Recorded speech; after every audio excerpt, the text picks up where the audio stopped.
So, we are back into session 4 of In the Eyes of the Stars. So, our intrepid adventurers, some elite members from the Wyvern Wings Adventuring Guild of Rosewick, +1, were tasked by the guildmaster at the behest of the head librarian and diviner Lillian to look into the disappearance of her mentor. Giving a premonition dream alluding to the giant threat in the north and Tobias Sinclair's involvement, you were asked to travel several weeks north to investigate his tower and find clues about his location, work, and what he was doing to assist in the rising giant problem.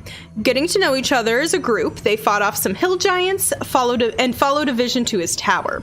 The group gained entrance through some interesting riddle answers to the Dragonhead door knocker, and were given a cryptic follow the pattern, which led them to the star pattern that's on the ceiling of the library. A roaring dragon, a flying dragon, a fighting dragon, a slumbering dragon, and a noble dragon. Further investigation overcome in several tricky wizard illusions and puzzles, the group finally got to the top of the wizard tower, discovering evidence that Tobias was raising baby dragons, as they're the giant's natural enemy, and was using his research on essence pearls, a powerful magical artifact with direct connection to the weave's natural power, to experiment on how to produce adult dragons faster. Astra, the Tressum familiar, a winged feline figure, carried the map in her eyes and was determined to lead the group to rescue her owner. Armed with information and a sassy interactive map, the group now set back out to travel north, Astra leading you to a point where she believes Felgolos, the bronze dragon that Tobias had managed to create by releasing a primordial being, was resting. As they grew near, Astra heard something and took off, bringing you to assist in an ongoing fight between a hot burning blue fire genasi, equipped with a longsword and a cheerful attitude, taking on 4 stone giants by herself. You butted in and ensured victory through many interesting means, including a giant belly flop that was awesome. And this is where we pick back up. In the wake of this battle, several of you have been beaten and bruised. A fire genasi is grinning at you, her greatsword still loosely in her hand, and her hair dances behind her in wild manes of blue. She's dressed in basic leathers, ripped and worn from use, but cloaked in natural furs, and you see tribal tattoos appearing to cover a bit of her body. She radiates heat. I feel like, Kieran, you're the closest there. And you actually see sparkles of magic that dance along her skin as her rage falls from her. And her hair kind of comes to rest down her back. And the only indication now is her eyes that are glowing with promise of the natural weave. And you watch as Astra comes from the hiding place and lands on her shoulder, not minding the gray ichor covering her from the giants, and cuddles up to the woman's chin here. And she just kind of grins and goes, all right, little one. Yes, it's good to see you too. I will cast animals to be able to speak with Astra and walk over.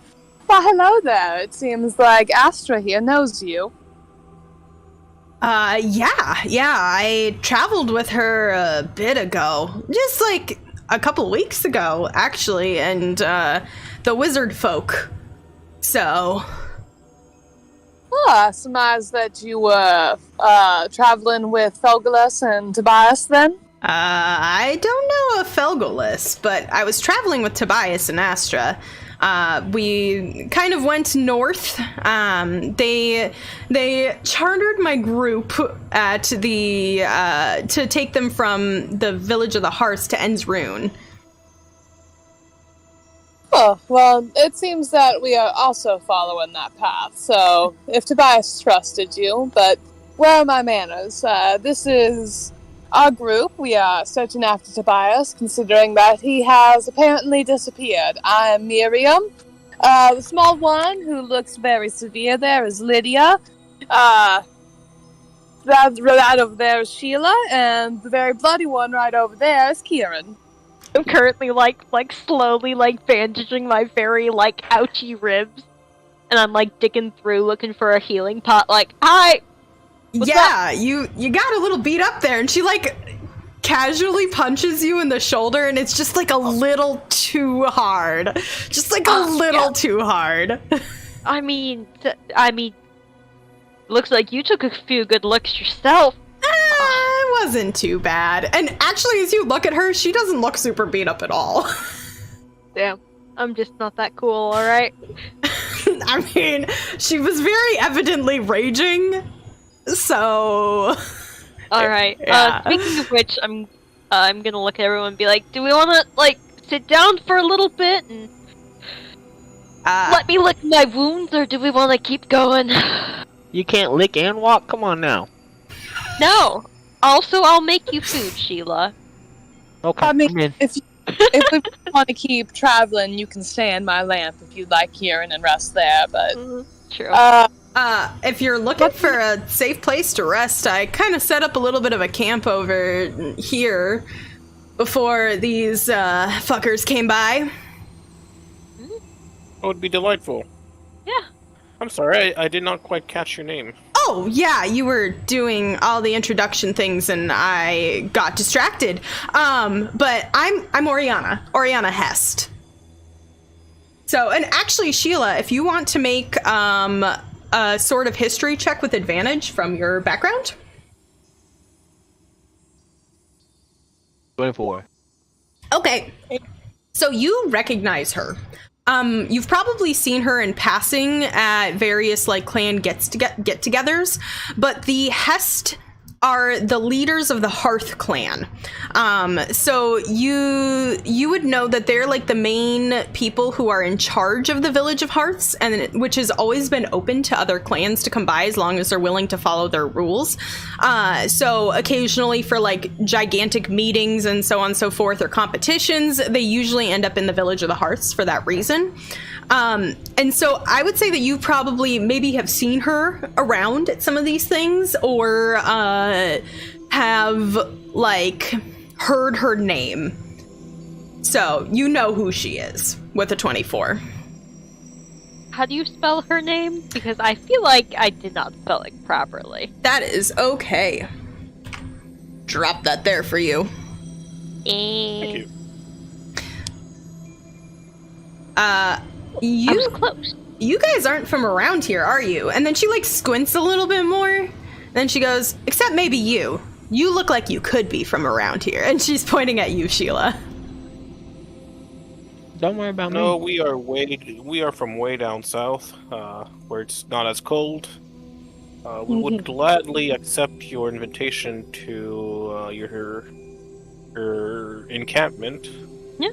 I mean, it's not much of an encampment for that formal of a acceptation. She like looks a little like like it's out of the depths. Don't worry about it. I'm pretty good at making anything feel pretty comfortable, so Okay. lead the way. Yeah, that would be. Would we be? Oh, go ahead. Would you? So you travel with Tobias. Would we be able to perchance hire you to lead us to Tobias, or at least to the same travel as you did with Tobias? I understand that he traveled across the ocean to another icy continent. Yeah, so I'll say that you guys are having this conversation as you're walking. So, first of all, I prefer to talk business over some ale, or cider, or mead, or something, especially after something like that. But, long story short, yeah, he actually hired my group, the Light Chasers. We're kind of like a hunting and scouting party that is based out of the Village of Hearths up there. And so he hired us to take him up through to Enzrune, through the Reverberant Sheet. So we're one of the actual few that kind of have permission to head up there without, getting our asses whooped. So we could definitely talk business there. However, I'm actually not with the Light Chasers right now. I was kind of scouting by myself. Have you found anything interesting here other than, well, those giants who attacked you? Yeah, actually, that was kind of what I was scouting there. So I was told, Tobias let me know that he left something here in this area. And so after we left him, I got a little curious, especially after the interactions here, and missing this one. And she like reaches up and scritches Astra's head, and she is like full on cat scarf around this woman's shoulders. Like, it is very evident that Astra loves her. And she's warm. Yeah, Exactly. partially. Yep, she radiates heat. So, but he said he left something here. So I kind of was keeping an eye on it, but it seems that a whole clan of stone giants moved in. So I'm not sure, maybe drawn to like the natural magic. I actually don't know what he left here. That checks out. We have what seen we know. several giants so far. Is it normal that there are so many giants in these lands? This has been... It's been a lot recently. I mean, the giants normally kept to themselves, but in the last, like, 3 or 4 years, they've been a rising problem. It started with the hill giants mainly, which is to be expected. Those dumb fuckers, like, don't know what to do here, nor do they follow rule very well, or they follow rule too well, you know, like what their leaders say. Anyway, but there's like very little organization, so it's never been a problem before. But in recent years, they've been coming all over the place and getting in the way.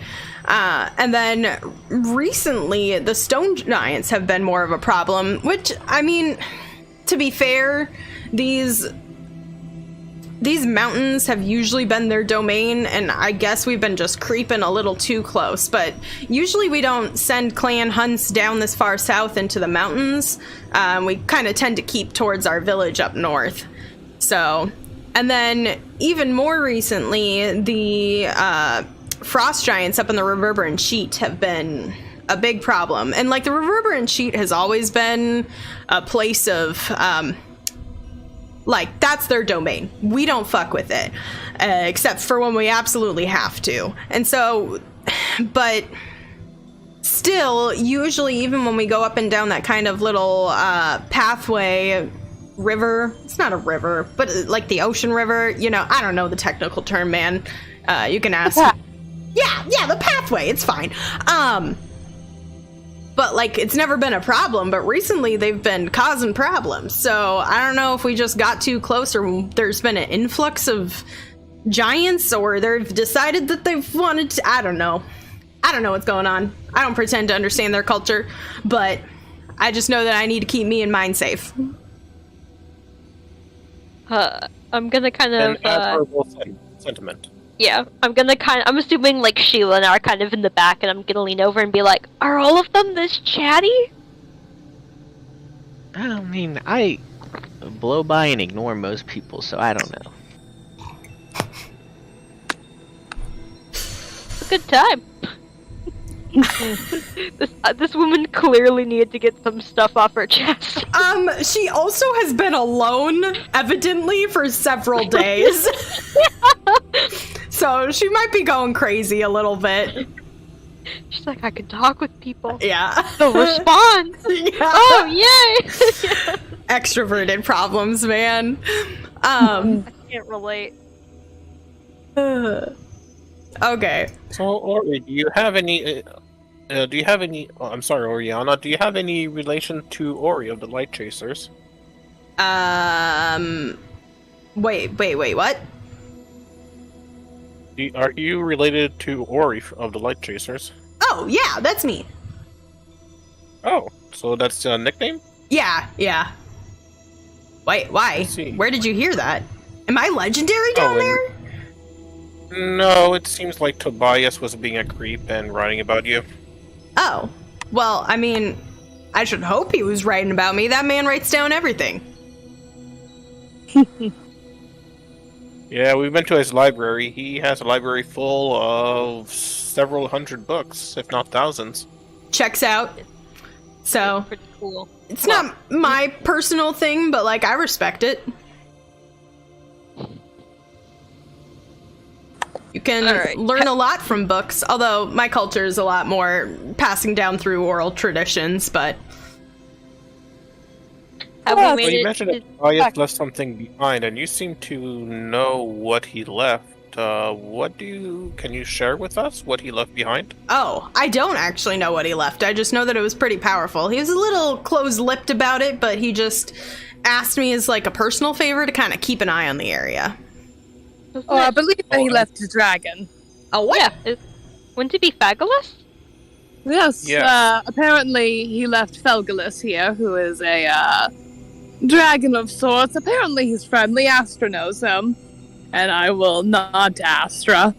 They've But been a traveling giant together. would be very hard to hide, and Ori did not see it when she was with Tobias. So maybe he left something else instead.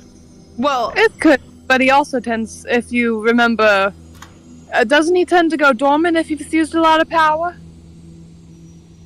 Perhaps, know. but a giant big. well, let me just clarify. I wasn't with Tobias in this area. Tobias didn't meet me until up in the village. Ah, I see. Yeah, so whatever he Sounds left like- behind, I had nothing to do with. But a dragon? Aren't those things of, like, other worlds and legends? Well, you know wizards. Yeah.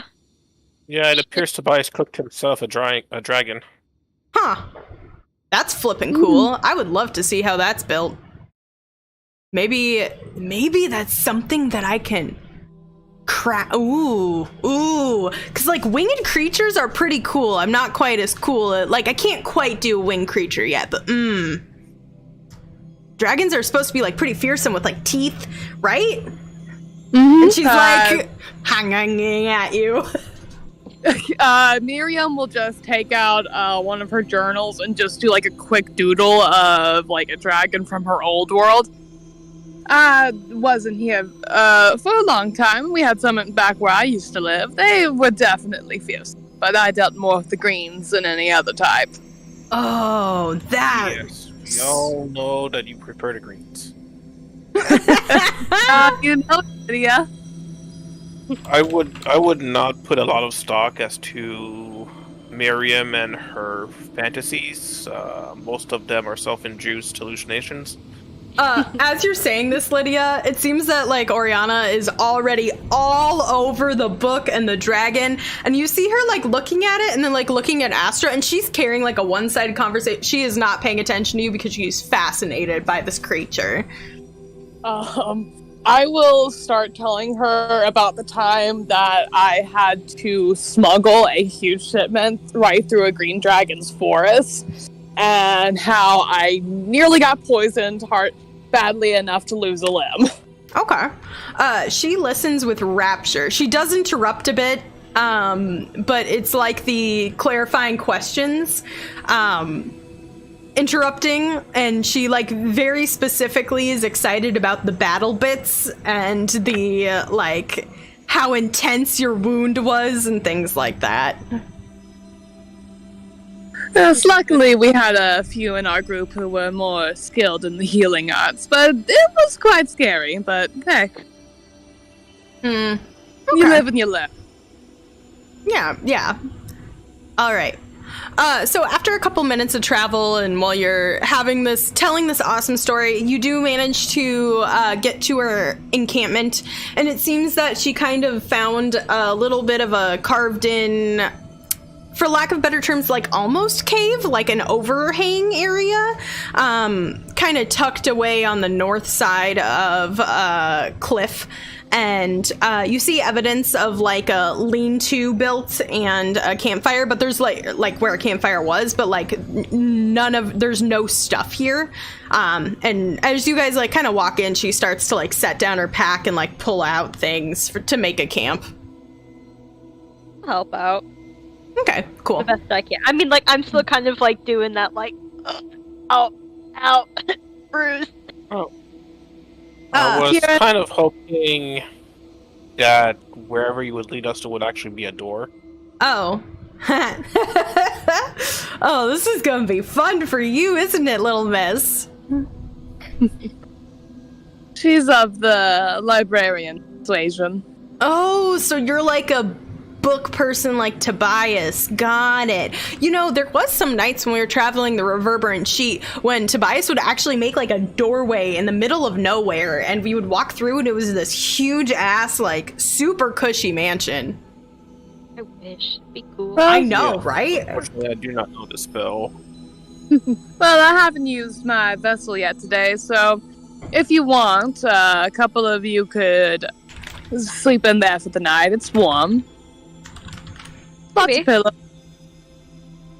I'm sure that you'd be happy to get out of this cold for at least one night, wouldn't you, Oriana? Oh, the cold doesn't bug me too much. And you see as she, like, produces a bright blue flame in her hand and, like, chucks it half-heartedly at the campfire space. That is I've fair. got- I had like my tinderbox halfway out, and I was like, oh, well, alright. Oh, I have prestidigitation, but he's tired. He's got like his tinderbox out clearly, like, thanks. Kieran, are you good? You look like you're dying a little bit over here. Hold on. And she like smacks you on the back again, and it hurts a little too much, and then you feel something wash over, and she... There we go. Oh no, it's only 3. But she tried. She tried.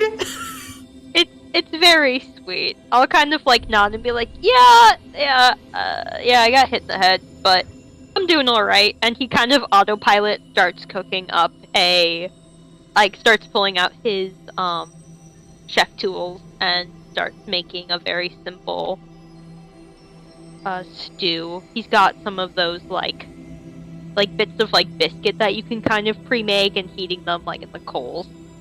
Mm-hmm. Sounds delicious. So you settle down and kind of start making some really awesome food. Are pretty excited about it, and it's starting to really smell good there, which will be really delicious. And kind of settle down for a bit, and she goes, okay. After she pulls meat out of her pack and kind of passes it around, and she actually like heats it up in her hand a little bit, and then like chucks it across the fire to you guys. And says, all right, we have mead. You little lady wanted to talk business. What business have you? Yes, I was hoping that you would guide us towards Tobias, or at least where you left him off, and potentially help us cross the ocean to the other landmass. Okay. Do you have a map? I do, and I will show it to you via the power of Roll20. Okay, cool. Hold on. This is a new... How does this work? This is hard. Sorry, we did like... The Roll20 did an update, and so I was like, oh, perfect. I'll put like a world map area, and I can't just drag you guys over to it, so... Oh, no. It's fine. Everything's fine. There we go. Nope. I was gonna say, you can drag, it's just so hard to drag. Yeah. Okay, so via the power of Roll20. So as you're looking at the map here, just a little bit of a reminder for player and viewer moments. My super great map that has extremely great dots on it. I need to get like an official map now that I've built out the world more. Which, by the way, if you didn't know, Cece was the one who actually did this map for me. Mm-hmm. Gorgeous. I know, right? Did somebody just draw a dick on my map?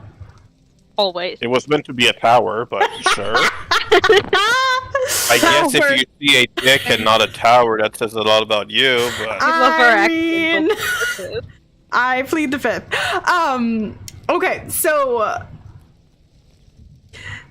up here in the north, you see kind of like at the tip of the mountains here, this is where the village of Hearths is. And she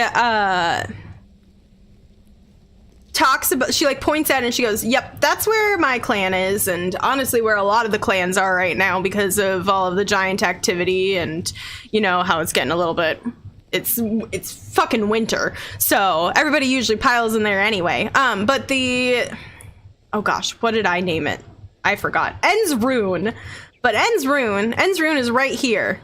So it's kind of at the like southernmost tip here of the reverberant sheet, and it's a giant tower, an old giant tower that we took over and have kind of commandeered for ourselves, and they haven't come back to us yet. So it's not been a problem yet, but it's been kind of like our main like entrance there. So all I did and what my group did is we took Tobias from here to here. That's it. And we took care of all of the traveling. We chartered a boat kind of here at the edge to cross the river. Ocean? River? She still seems really confused about that. Would it be a strait? Oh, maybe that's what it's called. She like looks totally baffled.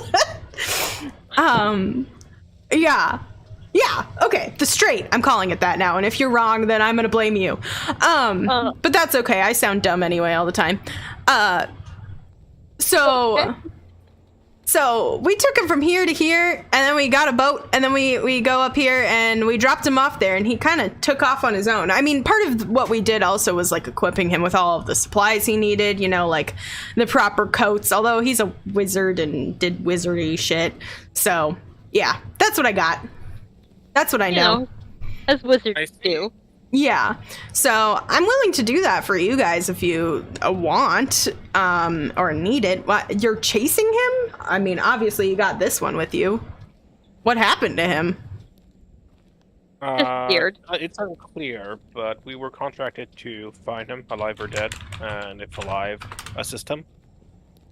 But to do so, can we also contract you to help us find this treasure that he left behind? Maybe. You see, I was actually about to move out today and head back, because my village has apparently been dealing with some problems about giant attacks, and the rest of the light chasers have been fending them off okay, but they kind of needed a bit of guidance. Apparently, Dad's Well, been... it might be a good thing then, because you just told us that there was a band of giants that were after this powerful artifact. If they were to find it, it might become a threat to your village. So it'd be better if we cleared them off now. Roll a persuasion check. Very nice. Persuasion. The 22? Oh my gosh. Damn! Okay, Lydia. Oh, look at that plus 12. It's glorious. She kind of squints at you, and you see, like, the wheels in her head turning, and actually you start to see sparks come off of her head. She's thinking real hard. And she goes, okay. Yeah. And I mean, like, I could get back there pretty fucking fast and help them, but you're right. If these other giants are working with those giants, which from my friend's brief message, it sounded like they were stone giants as well. Then if they got to this Felgolos, would the dragon work for him? Them? Not sure if I don't know, but Felgolos is supposed to be a crucial step in curbing the giant population. So if they got rid of Felgolos, there goes that idea. So you're saying if I help you, that will still help them, and then we can all go back together and hopefully catch the tail end to that fight, yeah? Yeah. Yes, That's what I meant. Okay, well, we can't dally then. Like, I can't be here for like 2 weeks. Or weeks. I'm talking like, if we don't find this dragon thing by tomorrow, I'm gonna need to take off. That's fair enough.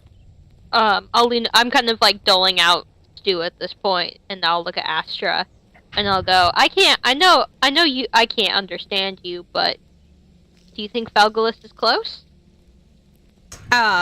She kind of gives you this like no duh look and then nods. Well, I'm sorry, and I will also give her some food. Okay, she seems very grateful by the food. I will cast speak with animals. Do you remember in what particular area Felgolos was left, Astra? She kind of leans over and says, it was in, like, this cave thing. It was a natural cavern. We got chased in there, and Felgolos made a stand and managed to take out the stone giants, but more were coming, and we didn't have enough essence pearls. Ran out of them because he was fighting so much. And so Tobias sealed off the door and said that they wouldn't be able to hopefully crack the code there, because they didn't have, the magical items that they needed there. And we ran. Alrighty. Quite interesting. I will relay that to everybody else. Well, this might be a problem. Do we have the magical items needed to open the pathway to Felgolos? She sniffs at the question, goes, well, of course. You took all of Tobias's essence pearls, did you not? So we are meant to open the passage with essence pearls in order to feed essence pearls to Felgolos? It probably won't take that much energy. Hey, Lydia. Did you ever tell Miriam that we took those essence pearls? I think Miriam said that she knew. Okay. Did I? Oh my goodness, essence pearls? What on earth are those? Are you doing the thing where you're, like, not rolling a deception check because you're very specifically, like, not to see? Okay, cool. I'm just an old woman. I'm so forgetful sometimes. My goodness. Oriana snorts. Lydia just roll her eyes in frustration. All right. Well, if you want me to go with you to save this dragon thing, I guess I can. But as I said, I will get shit from Dad if I don't get back. I mean, we're usually pretty efficient. I can blast anything to hell and back, so don't worry. If need be, I will just light everything on fire in our way. I like the way you think. And don't be afraid about getting me in the crossfire. Fire evidently doesn't affect me as much. And she grins. Well, that makes two of us, then. Hey, DM, is this considered a short rest? Yeah. Yeah, this is considered a short rest. Although I think that since it is nighttime, you guys are gonna, like, stay in long rest here is the idea. Oh, great. Even better. Question, how far away are we from those giant corpses? You guys walked about 10, 15 minutes. Cool. You wanna go loot them? I do. I want to go loot them. I mean, we can say for the sake of things that you guys looted them before you left. Because I feel like you wouldn't just leave and not loot. Investigation check? Yep, roll me some investigation checks. Yeah! Probably high here, and so I'm going to assist you. Thank you. Alright, I'm gonna re-roll that, because it did not roll too well. Yeah! That's fine. Lydia and Sheila got your back. Sheila's got me. Yeah, no kidding. My child. A green team for the win. I'm still in pain, alright? Yep, you perfectly are. Okay, so for the sake of this, Sly, roll me 2 D100s. Shorty, roll me a D100 as well. And Lydia, will you roll me 2 D4? Yes, ma'am. I have a 27 and a 72. Okay, so with the 27, you find a cask of ale that's half empty in one of their bags. And you said a 22? 27 and 72. Oh, 72. Okay. And then you also find a carved stone statue that is like probably the size of your torso. So it looks like something that they would hold in their hand, of a dwarf. And it's very well done. Like, it's super realistic, and probably was this person's like art project that they were working on for funsies. So Lydia, dang, you mentioned to piece together about the equivalent of like 800 gold pieces in coins between all of the giants' bags. There's like silver and copper mixed in there, but yeah, you found bank and money. So I believe that this will be enough to book us a passage. okay, and then Shorty got a 53.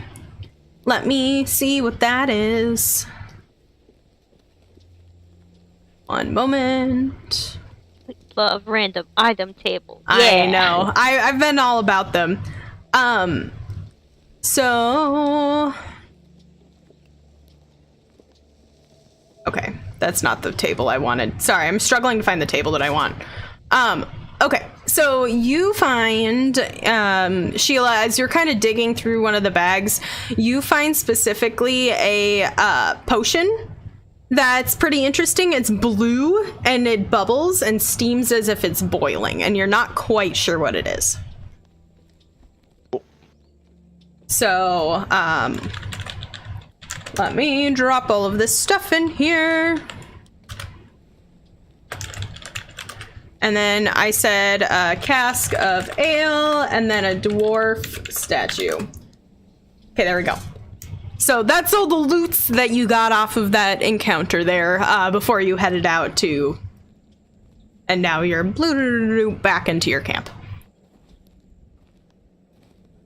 Okie dokie. Can I cast Identify on this potion if Sheila shared it with the group? I would. Okie dokie. I will cast Identify on the potion. Okay, it is a potion of heroism. Interesting. Yup. So, if you didn't know, for an hour after drinking it, you gain 10 temporary HP that last an hour. And you're under the Bless spell. That's quite a find, Sheila. Thanks. You want it? No, I don't drink. I don't drink anything but wine. Okay, Kieran, take this. You're the scaredest. Oh, I am not. Who was the one who was taking all the hits? But thank you. Just because they can't hit doesn't mean that I'm not there for them. Mm-hmm. Yep. Sure. All right, Sheila. Funny. Okay.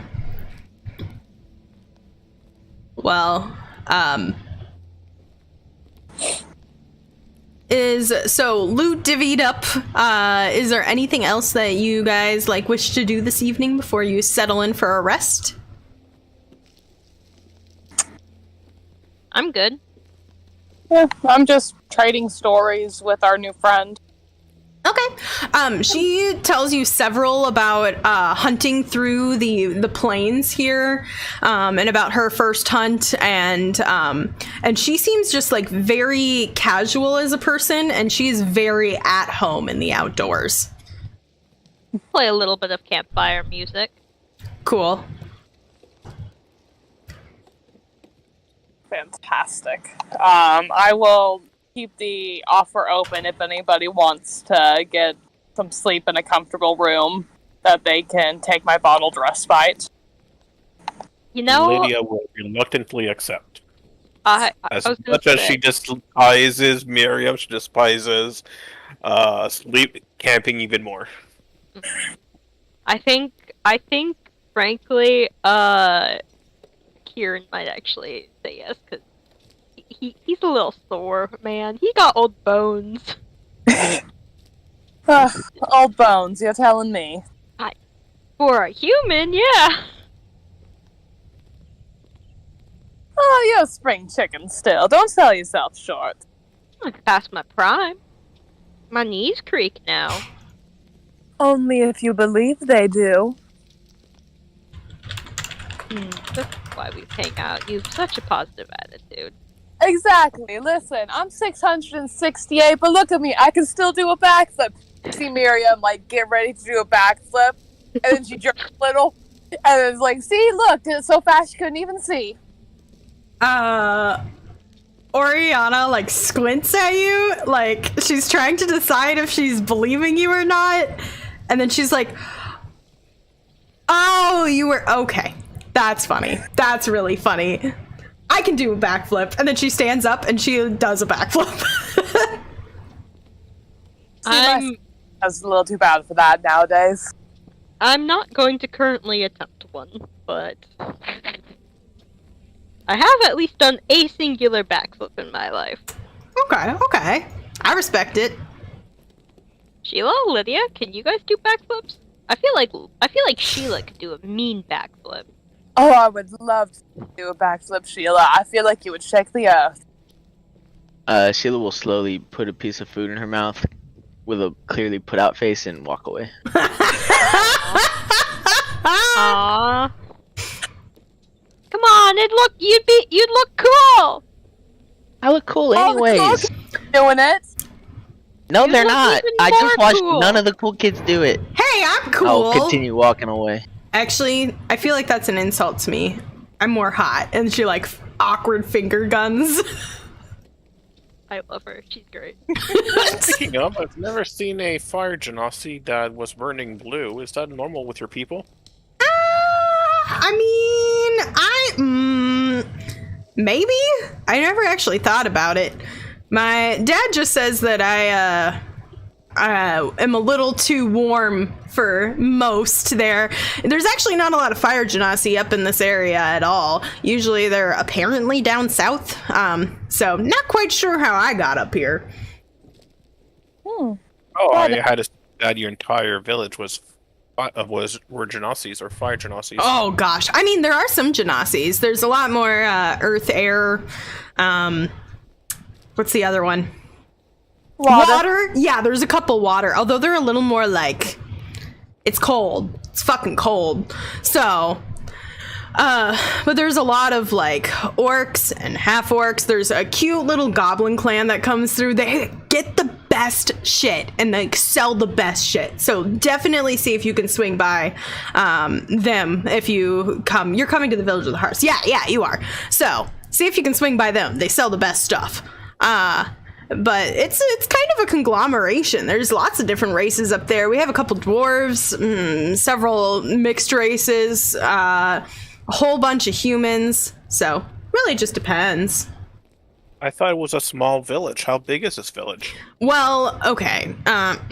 This gets into kind of clan politics a little bit. So in recent years, it's been a lot bigger because a lot of the various roaming clans in the area have been coming in, safety in numbers. So they've been, rather than roaming as they used to, or they were driven out of kind of where their clan centers were, where you keep the kids and the homemakers who aren't like, warriors. They've been kind of gathering towards the Village of Hearths just because it's been a little rough and a little too dangerous. And so we've been working really hard at building up walls and ways to protect people a little bit better. And it's kind of boomed in the last like 3 or 4 years. So yeah, I don't know how many people. I'm not super like decent with numbers. There's a lot though. It used to be, my clan itself used to be about like 100, which was probably one of the bigger clans. And we've personally now grown to about 300, and the rest of the clans have come in and stayed. So it's been interesting, to say the least. And she like grins in just like this almost a little feral way.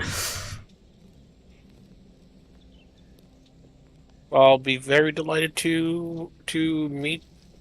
I'll be very delighted to visit your village, if only to have a warm place to stay. Yeah, I mean, if you like warmth, then you should definitely check out the natural hot springs. They're pretty fucking cool. You guys have hot springs? That is amazing. Yep, in the mountain itself. Sign me up. So you are speaking her language. Mm-hmm. So, but I have a question, not very personal question for you, but it might be offensive. You said that there were water genocides. How are they not ice genocides by now? That's what I was joking about. A lot of them are a little more icy up north, both in attitude and in how they carry themselves magically or fighting wise. So we had rumors have it, a group from the pirate clan down south, where a lot more water genasi are, kind of looped up north, and a couple of them decided to stay. So suppose that's how I got up here, and Dad adopted me because he didn't have a person to pass things on to.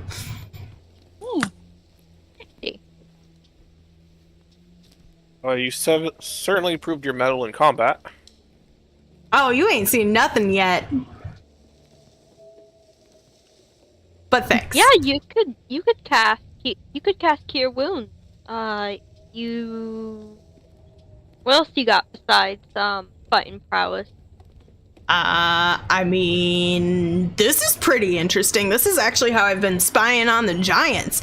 And she kind of winks at you, and then you watch as just like her hair blows as if in a gust, and then it's like a fire wraps all around her, and she shifts and shrinks and turns into kind of a Tressum figure. So obviously mimicking Astra's form, but it's like you see fur begin to form, but it's still like dark blue, almost black, and you see streaks of the bright cerulean blue down her.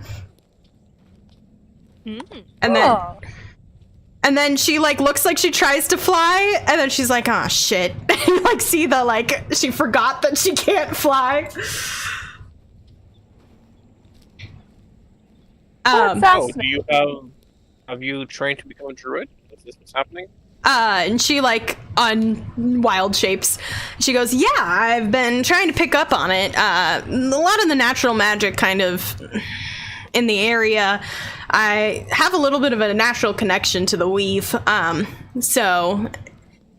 most of the time just like manifests, and my fighting is a little unpredictable, but recently I've been trying to tap into it a little bit more, and have been picking up on some magic spells and the wild shaping stuff." But you were doing a great job. Well, thanks.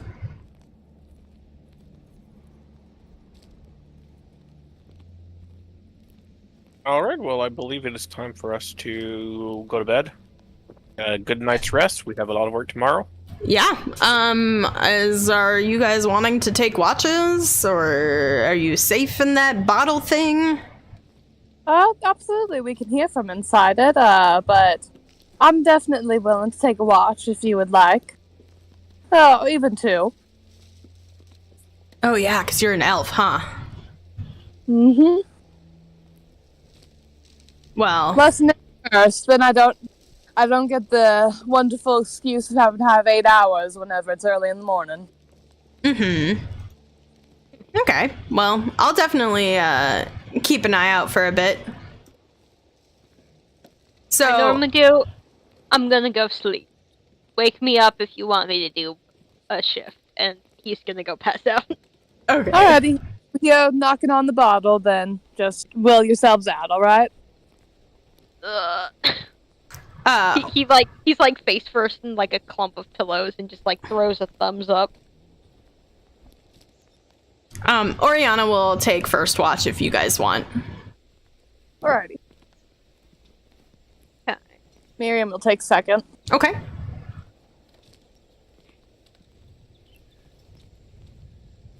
Anybody want to take Lydia's third? pointedly not raising her hands for a watch. Are there 3 or 4? There's gonna be 4. Sheila will take the last one. She gets up early. Okay, cool. I mean, take 2 of them if you'd like. I can take the second and third, and then... that I was is gonna say, up to you. Oh, Yeah. you also, if you knock, Kieran will wake up and take the third watch. Alright, you get your sleep, alrighty? He kind of just blurrily does like the blurrily blinks. Alright. Okay. So you guys all settle in for your evening's rest. It seems that things... Okay. So after a little bit, after resting, Oriana does somehow try to figure out the bottle to wake you up, Miriam, and she does, and she gets excited about it. But she does like bang over one of the things as she lands in there, and she lets you know that it's your turn and that nothing really exciting happened other than just like noises off in the distance. Enjoy your time in here if you'd like, or if you want to be out in the snow, either way. I'll probably head back out to the snow. It helps me. So she curls up and like sleeps kind of next to the fire. Okay. Go ahead and roll me perception. 19.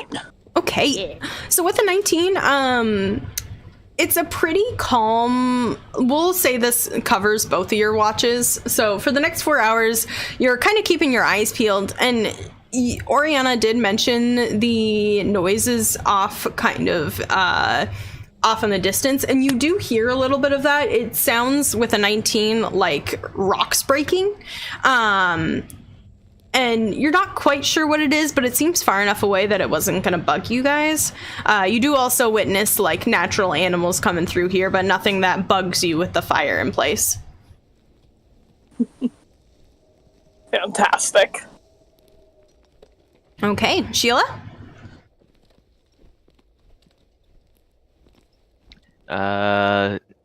Six. Okay. Seems pretty calm. I assume you're watching from, like, outside. Oh, yeah, I wouldn't have gone in the bottle at all. Oh, okay, cool. Ori is, like, snoring next to you at this point pretty loudly. It's a little loud for you to be able to hear much going on.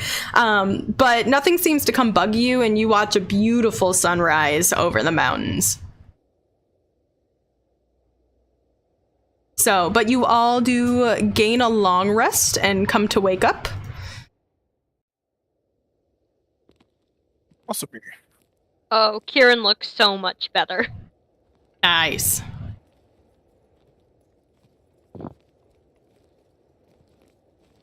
Okay. Like a little bit of breakfast, you know? Just a spot. Okay, so you set in and kind of enjoy a beautiful breakfast brought to you by Kieran as you are getting ready for your day. Is there any like additional preparations you want to make before trying to go see what these stone giants have invaded and taken over and rescue Felgolos? Well, Ori, can you explain to us how many giants that you've seen and the disposition of the entrance to the cavern? Yeah, definitely. Well, I was kind of scouting a bit. It looked like they built like a watchtower, and usually somewhere between 2 to 3 giants is usually up there keeping watch.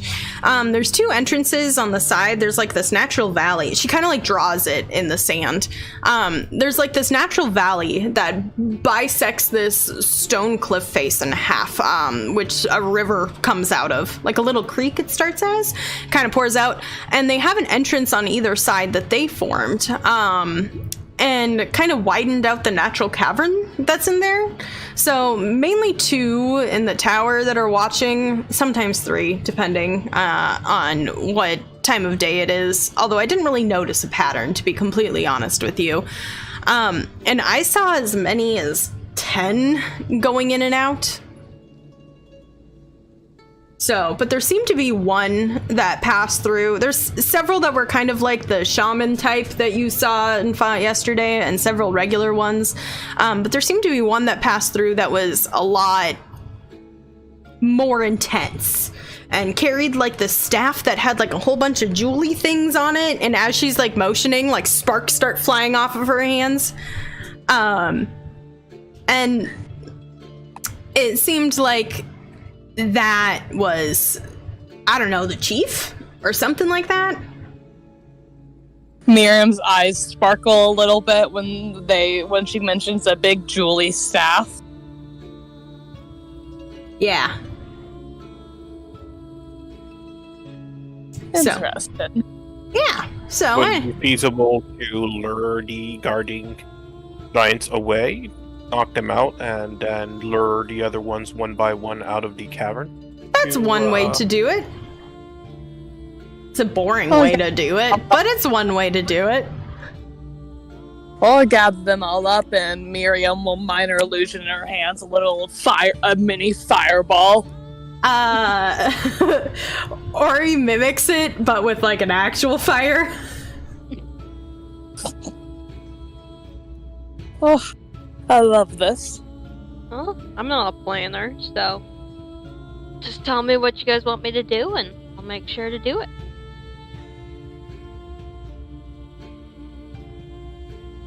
I mean, I suppose, looking at it, it'll probably be best to make that plan once we actually get within sight distance, yes? Yeah, that's true. We don't know what we don't know. Yeah, let's just be a little sneaky on the approach if you can be, just because the giants in the tower have a mean range on chucking rocks at you. I'm gonna look over at Sheila like, I'm so sorry. I can enhance ability. I'm looking at Sheila, by the way. I'm sorry, what are you enhancing my ability to do? Oh, I can make dexterity and sneaking a little bit easier. That sounds really unfun, but we can try it. Well, it'll last for an hour, so maybe let's get a little bit closer beforehand, because I know that's something you struggle with.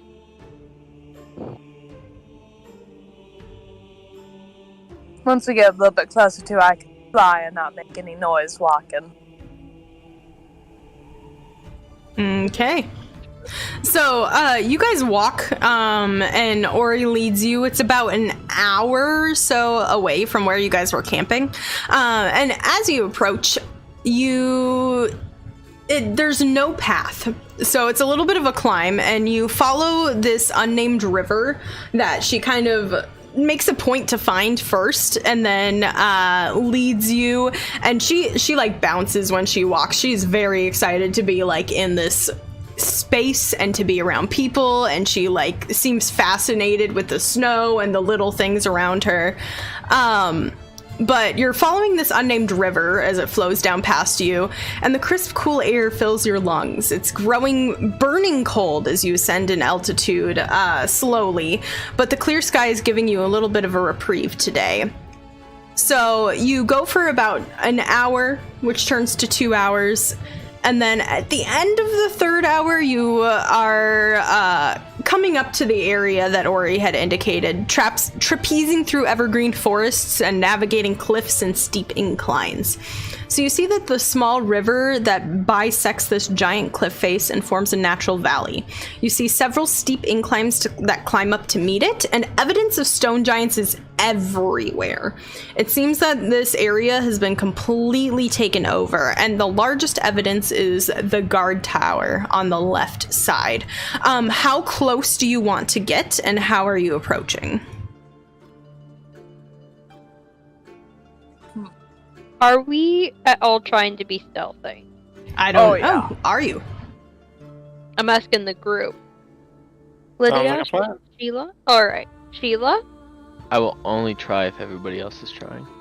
I'm gonna walk over and say, don't worry, you can do it, and I'll cast enhance ability on you, Cat's Grace. You have advantage on dexterity checks, and you won't take damage falling from 20 feet or less for the next hour. Okay. Once we get a little bit closer, I will start to just float a few inches off the ground so that I'm not making any noises stepping. Okay, go ahead and everybody roll them stealth checks, please, and thank you. Yes, sir. Bam. 21. 6. You have advantage. I have disadvantage from all. Yeah. Oh, that's right. Yeah, I was trying to counteract it, but the dice really spoke. They Chili really. gives it a half-hearted try. I was like, I feel like it's less of the dice and a little bit more in character, to be completely honest with you. The dice were like, yes, this is how it goes. Okay. And for I rolled a 31. it's nice. That's gonna be super helpful there. Okay, and your good friend rolled a 10. She's not very sneaky herself in this form. Okay, so as you guys approach, the snow crunching under you is making it a little bit more on the difficult side for Sheila and Ori. And Ori also like occasionally bangs her kind of sword into a tree, not necessarily on purpose, it just kind of accidentally happens on her back there. But luckily Kieran is like kind of leading the group and sneaking ahead, as well as Lydia's flanking on the other side, and it's making it a lot easier for you guys to kind of like put a hand out and tell them when to freeze if you hear stuff happening. So you feel like you're, as a group, approaching rather stealthily for that reason. And if you guys would like, this is a huge ass map, I'm just warning you now, so be prepared. You're gonna be looking in the bottom, and the whole kind of the whole center is revealed to you. Oh my Big god. I told you it was a big boy. map. I'm so proud of this. Beautiful. Jeez. Yep. Oh my, I see a tiny Miriam at the bottom. Yep, it is a big boy, because these are giants you are working with, and yeah, Everything is their scale. everything is their Cut scale. them down to size, guys. Okay, hold on. Let me find her. I told you. What did you say, Cece? I said, oh, that's her name now. Her. Her. Her. Okay, so for the sake of it, there are trees that are kind of covering your ascent here, as well as there's snow on the ground that I did not draw because dealing with snow is not always the funnest. But that kind of gives you a way of how you want to approach. If you guys wanted to kind of approach a little bit more from the left, you are more than welcome to have picked that out. So just let me know where you would like to approach specifically. But you see the valley that kind of separates the two cliff sides. You see two entrances into the cliff like she talked about. So one here, as well as the tower. To see that. What? I said bold of you to assume I'm zoomed out enough to see that. Okay.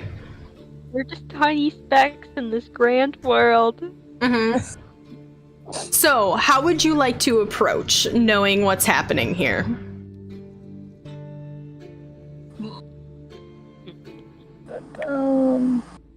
Do we want I to guess sneak? Yeah. Oh. Well, I guess we could stealthily go up to the tower over here, and then just hug the tower until we get to the big ass stairway over here, and then just try to sneak in and clobber these dudes. Or we could just pass and hope they don't see us. I mean, Miriam's gonna look at... Sheila has the talisman right now, yeah? Yeah. So, if you want to, Sheila, and let me just read over this to make sure I'm not bullshitting you. With that talisman, you can teleport to my location. I could just get close, float up. Well, all of us could get close, but I could float up towards a wall or a window of some sort. You could teleport to me and then roll in through the window. And who knows? You ever been a T-Rex before? I'd rather not be one, but thank you. You're no fun. Why don't you make the Tressum a T-Rex? Because if the Tressum dies, then she goes all the way back to the tower, and we've lost our map. Right. But if she's a T-Rex, she can help until she's not a T-Rex anymore. Trussums have 2 HP. Yeah. And besides, I would not be able to make her a T-Rex. I'm able to make you one because you're so big and powerful. Astra, you are powerful in your own right, however, you just don't have the energy that I need in order to make a T-Rex occur. She kind of sniffs a little bit like, I wouldn't want to be one anyway vibes. Very smelly. Kieran, would you like to pull the old dino in the face trick? I mean, depends on how much of a noise. Do we want to try to sneak around, or do we want to deal with these 2 giants now and hopefully not have to deal with them later? Can we see the door to this tower from here? No, you cannot. So, actually, will you make an intelligence check for me? And I will let you guys know as you're kind of looking, each of these, like, different colors is, like, 10 feet up from the previous one. So there's, like, a whole series of inclines. So you will have to do some climbing whilst approaching. So Sheila, as you're looking at this tower, it's kind of hastily crafted, and you don't see a door, and you're not like necessarily trying to perceive a door, but you're more looking at the craftsmanship and analyzing it just in terms of, your battle prowess and like how you've gone about that. And I'd like to make a correction. Sheila is specifically looking for a door. Okay, well, you don't see one because you deduce that this was made just to give a height advantage. So this thing might either be hollow without a door, or that you can see, or it might just be all stone, like kind of shaped up, and then like it's very crude, and then like a lip around the edge. How tall is it? It's about 50 feet off the ground. Well, it seems like there's really not an entrance, so we could just push that ladder over, and at least if they jump down, maybe they'll take some damage. That is true. Lydia, do you have any bright ideas? Fighting is not really my forte. Ideas are, though. Well, I was hoping that we could jump these 2 and subdue one, and I could command one of them to go inside and hit more, or at least open the big-ass doors that are sure to be leading to the castle. I'm not sure we'll be able to open the doors on our own. Well, I don't think there's a door to this one. I think it's just a tower that they built up.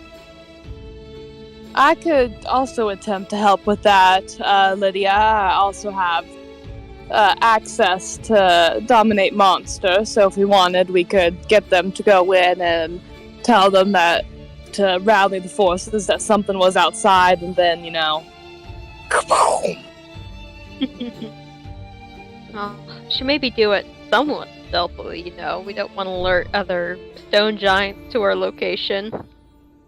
Well, that's what I'm saying, is dominate them, make them go inside, tell the others to gather all the forces, that there's something outside that needs to be taken care of, and then, you know, just lead them outside and then, you know, take care of them.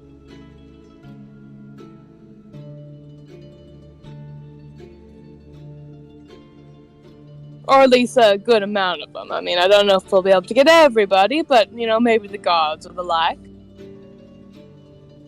I might be able to climb up that ladder and just put whatever's up there asleep also. Oh, really? Yeah, I mean, there's a chance. Do we want to try and lead them out? Well, I really, from what I can tell, don't expect anything else to be in that tower. Well, I'm not saying about the tower, I'm saying make them go inside of this big old honkin' cavern and get people out from the cavern. To reduce our workload once we get inside. Well, I'd be nervous that they'd all come, or a huge chunk of them would come. Yeah, I gotta say, the more enemies we have, the harder it seems like it'll be when we can just pick them off as we go. Okay. Well then, perhaps we should see if you can try and put them to sleep.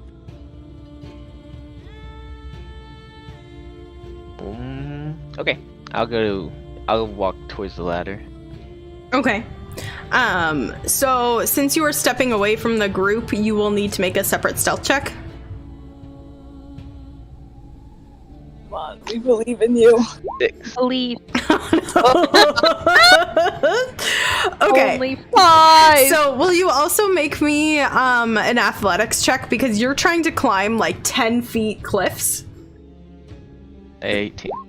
Okay, so you're doing the climbing thing just fine. You get up to the first one and you're trying to climb and you're doing a great job. And you get to the next one and then you realize that like you were not climbing quietly remotely at all, because all of the sudden you hear just like a loud clash as a rock is thrown at you. So it seems that they have noticed that you are here. Okay. Within range. Oh, shoot. I don't know That why I rolled that missed. way, but yep, that's a 17. Yeah, it misses. Okay, sounds good. So you kind of just Can like... I see it? It's I imagine I can see it if it can see me to throw a rock. difficult to see. It definitely has a little bit of cover from the high ground, I would say, but yeah, you can like see its head. It looks like it's kind of ducking down. Okay, I'll just get the rest of the way up the ladder. You're just up this like first cliff area before they heard you. Oh. Okay. So you're like right here. I'll keep going, and as soon as one I make eye contact with, I'll use my action. Okay.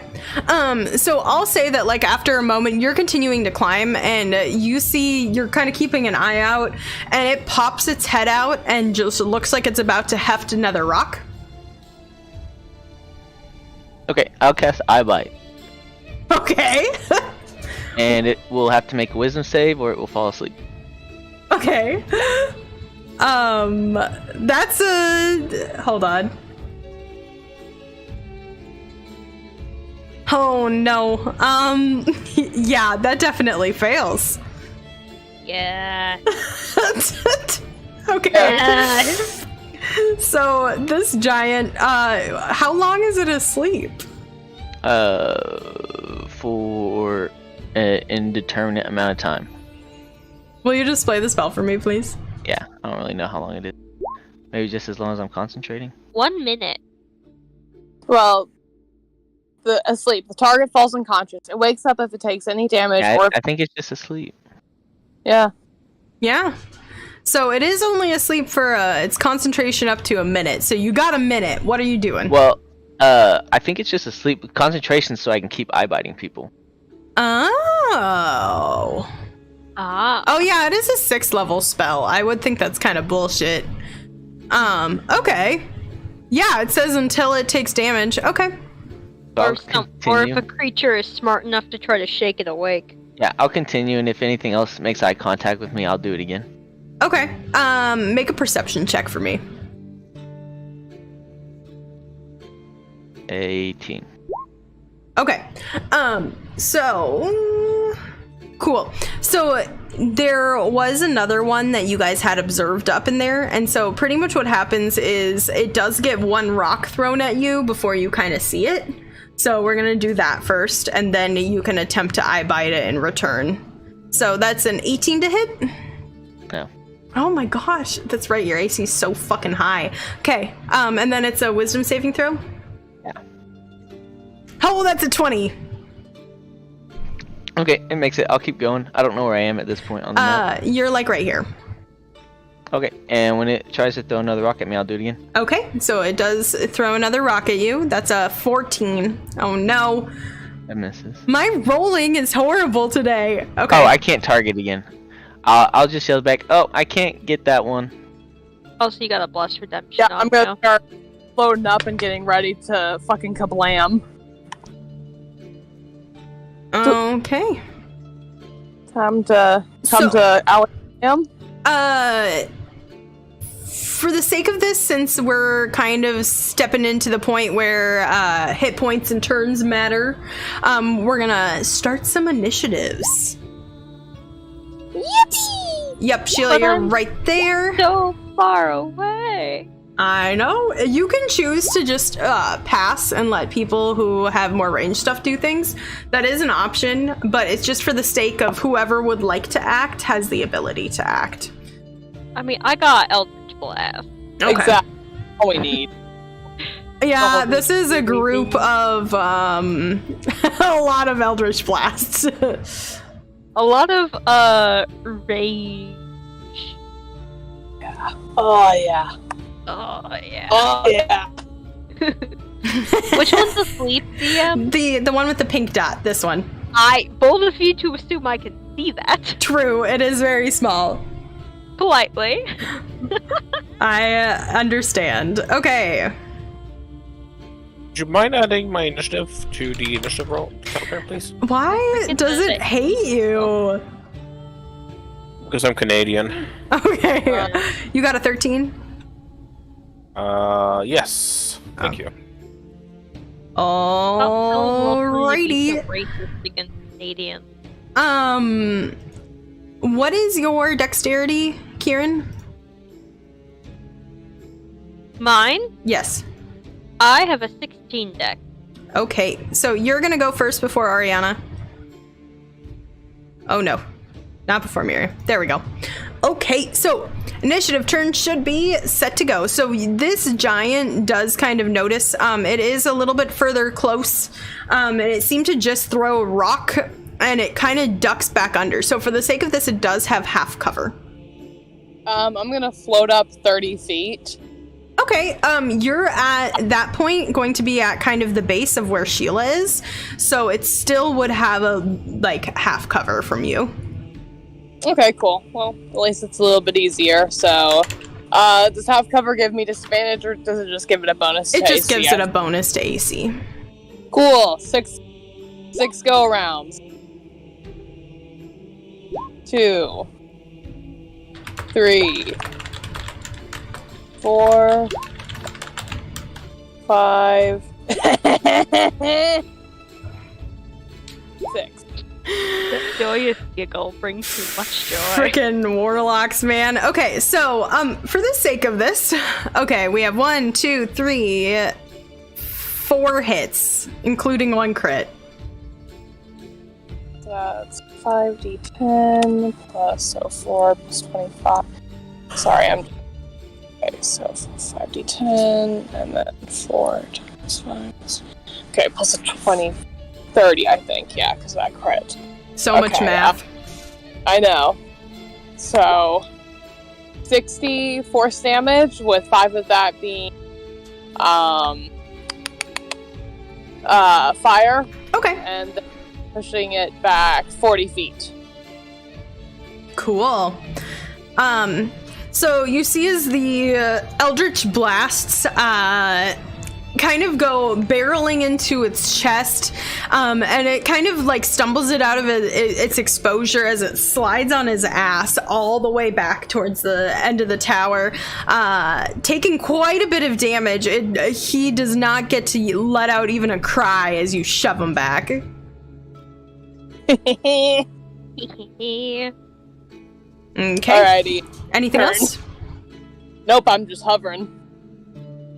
Okay. Kieran. All Are right. you joining in this 5, Eldritch Blast? 15, 20, 25, 30. Can I reach? I don't know. How far can your Eldritch Blast go? 120. No, you knocked him so far back. Oh no. Wait, I can bonus action dash. Yes. Oh, okay. How far do I need to go to be within 30 feet? DM, can I get here without having to climb? Yeah, you can get right to there without having to climb. Awesome. And then that's 130 feet. There's not a second range for Eldritch Blast, huh? No. Okay. Sorry. damn, I can't reach. Is there anything else that I can do to reach him? You could just run closer for next time. You know what? Yeah, I'm gonna use my action and my bonus action to dash so I can get an extra 6 feet. Okay, cool. Though I'm climbing, so will I take any... so climbing is half speed, and you will need to make either athletics if you're going to strength climb it, or acrobatics if you're gonna, like, parkour it. Parkour! Why the fuck does Miriam have proficiency in athletics? Why? 60 feet looks so far, and then I look at 30, and I'm like, why can't that so dinky? Alright, right here. I'm gonna just stick myself there, and you can shove me back. I don't even know where I'm supposed to go. We're gonna call that good, sure. Okay. Go ahead and make me a check, please. You want athletics or acrobatics? Yes. I'm gonna give you an acrobatics. I'm parkouring. Okay, you parkour beautifully. Net 20! And if you were looking for a backflip, it was right here. Yeah, you know what? I almost slide and I do a little backflip to get myself up, and I'm like, yeah! And then my back is tweaking out, and I'm like, oh! Kieran's old. Kieran is. Look, man, he's been adventuring for a while. Okay. Alright, that's all I can do for the moment, so that's what I got for you. Okay. Ori's kind of, like, curious to see how this plays out, but she is going to, kind of also try to get up here. Wait, how is it that you could only move? Were you just, like, further back than where she was? Yes. Because you could have moved 90 feet. I initially was like, over here, Kai. Oh, okay. Yeah, you were way back. Yeah, I was you can move. Back. You can move. It's only like 10 feet of difficult terrain, so you can move if your full speed action dash movement is 90, right? Because you can dash as a bonus action. You're only gonna subtract like 2 or 1 or 2 extra things of 5, so you could go 80 feet if you wanted to from where you were. Cool. All right. I can go 5, 10, 15, 20 then. Okay. So I'll probably go up this way. 5, 10, 20. I'll probably go here then. Okay. Cool. All right. Cool. Sounds good, but she is going to take off. She is fast. She is very fast. And after, we'll see how far she climbs, but she can get to, like, right here, and that's what she's doing. So let's see how well her climbing goes. That's going to be 3 checks. Bloop, bloop, bloop. Yeah, she's fine. It's like watching, like, those, sports, like, you know when you do the, what are they called? Where they, like, run up the straight walls and they, like, do the super quick climbing things. Yeah, I forget what they're called. But it's like watching her do that. She's super quick. But that's her turn. Okay, Lydia, are you doing anything? I can't do anything cool, so I guess I'll just move. Yeah, I can. So you said there was difficult terrain? I'm sorry, I missed that. So pretty much the climbing aspect of it, that one square is going to be difficult terrain. So when you hit, like, the edge, you have to expend 10 feet to go up, as opposed to just, like, 5 in your movement, and you will need to make some sort of check. That's fair. I will move all the way over here with my dash and bonus action. Okay. And that is my turn. Okay, I will need you to make 1, 2, 3 separate either acrobatics or athletics checks to see if you make it with that. Otherwise, you might lose some movement. Okay. Acrobatics, you said. Let's roll. 1. Ha ha ha. 2. Ha ha ha. 3. Ha ha ha. Backflip? Yeah, do you want to do a backflip? I'm not dexterous enough to do a backflip. Okay. Backflip.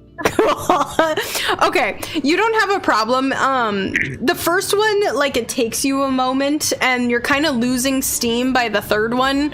But boy, you got it on that second jump there. And it's actually really interesting to watch, like, such a small goblin figure span 10 feet straight up. So, okay, cool. Sheila.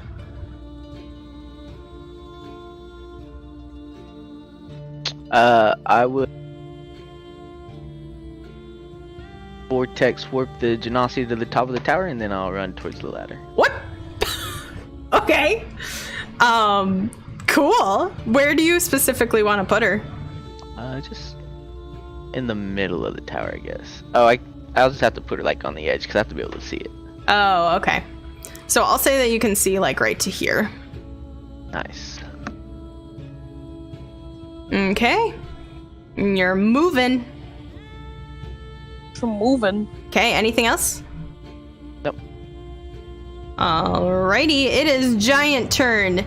And Giant is confused as to what is happening and is going to... Oh, he can only move this far. But he's going to advance and sling a rock at the one that he sees. So that does hit her, both hit her, and she was not raging because she was taken off. So she takes 2 very large rocks straight to the chest. Yeah, that's 64 points of damage. Fun. Let's make those strength saving throws. Oh yeah, she's fine. She catches both rocks, and you actually watch as one of them goes tossed over the side, and she yells, "Heads up!" as a rock comes tumbling down to the side and does not fall prone. So she's good. And that is the end of the Giant's turn. He's kind of panicking a little bit, and you see Kieran, because you can kind of see him over the lip with your angle, that he's looking around frantically. Okay, Miriam, what are you doing? Alrighty, I am just going to float over to here, kind of continuing to gain a bit of incline as I do, so I'm like probably 50 feet up at this point. Mm-hmm. And then you know the drill.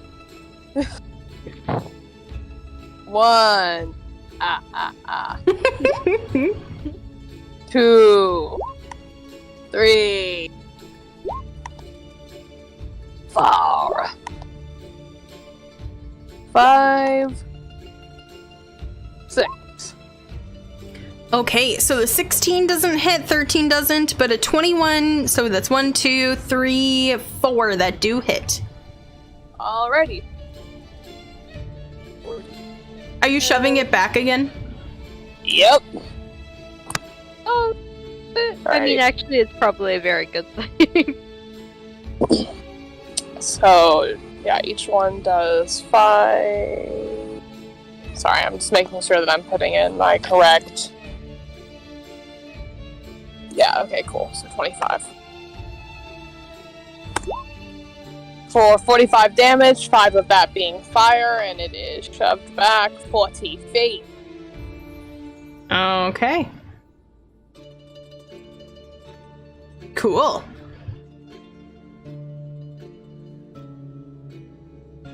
Fantastic turn. Aw, man. Okay, cool. Kieran, what are you doing? Can I see him? Probably not, huh?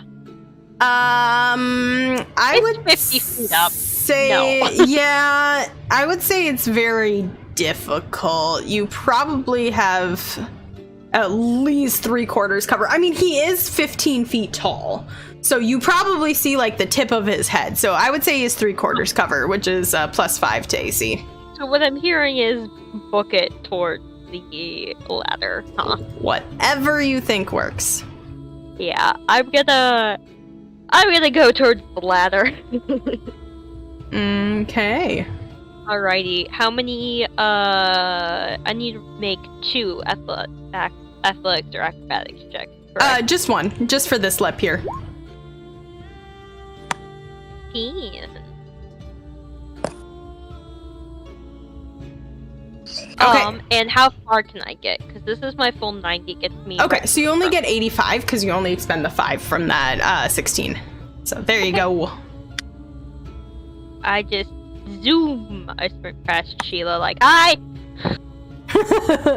Okay. What does she want to do here? So Ori's gonna charge forward as far as she can go, which is 40 feet. And as she's running, she is going to pop into a rage just so that she doesn't have to take that again. And you guys can't see stuff, but there's shit happening up there. Let's see what happens. I mean, I'm 50 feet up. Oh, so you can see this then. So you watch as she kind of goes into a rage and her hair flows straight up, and you see a whole burst of flowers and vines around her. And it looks like it bursts out of the stone of the tower, and it kind of grows up a good couple feet. And it's pretty interesting. So the whole area around her looks to be harder to walk through. And she is going to... Yeah, that's what she's gonna do. She pulls a ball of fire out and she throws it at this thing. And just manages to hit for 14 fire damage. And he's looking a little rough already. You can tell that he was not, especially Miriam, since you can see this, that he was not one of the, like, beefier ones. And probably was just, like, one of the regular ones on guard. So he's looking like he's struggling already. Okay, Lydia. All right, Lydia will try to climb said tower. Okay. If you're just climbing the sheer tower, it does have, it's like made of natural stone, so it has a lot of handholds. So it looks like it'll be pretty easy to climb. The ladder, as you guys are kind of getting closer, looks like each step, each rung, is about 4 to 5 feet apart. So it's a huge, giant ladder, literally. Okay, since Lydia is like 3 feet tall, that's not gonna help her. Yeah, so honestly, climbing is probably the best you can do. Yeah. You will have to do athletics for this long of a climb. Okay, I will do athletics for this long of a climb. And it will for sure be half movement, depending on what you roll. That's a 7. Okay, so you get like about 10, 15 feet off the ground. You fall a little bit, drop down about another 10 feet, and then you like manage to climb up about another like 5 feet. So you're climbing as well as you can, but in the end you only get about 10 feet off the ground. Okie dokie. Okay. That will end my turn. Sheila. Sheila will start climbing up the tower. Okay. Athletics. A 15. Okay, so with a 15, you are you using your action as well? Yeah. Okay, so what's your movement speed? 30. Okay, so with the half movement and a successful athletics check, that's you get up about 30 feet. Okay. So you got 20 to go. Okay. Okay, it's this guy's turn, and he's going to step forward in his, and you see the vines and, like, kind of latch onto his legs and, like, try to pull him down and restrain him. It looks like it just impedes his movement, but he gets right up on her and is going to attack her. Sorry. You are good.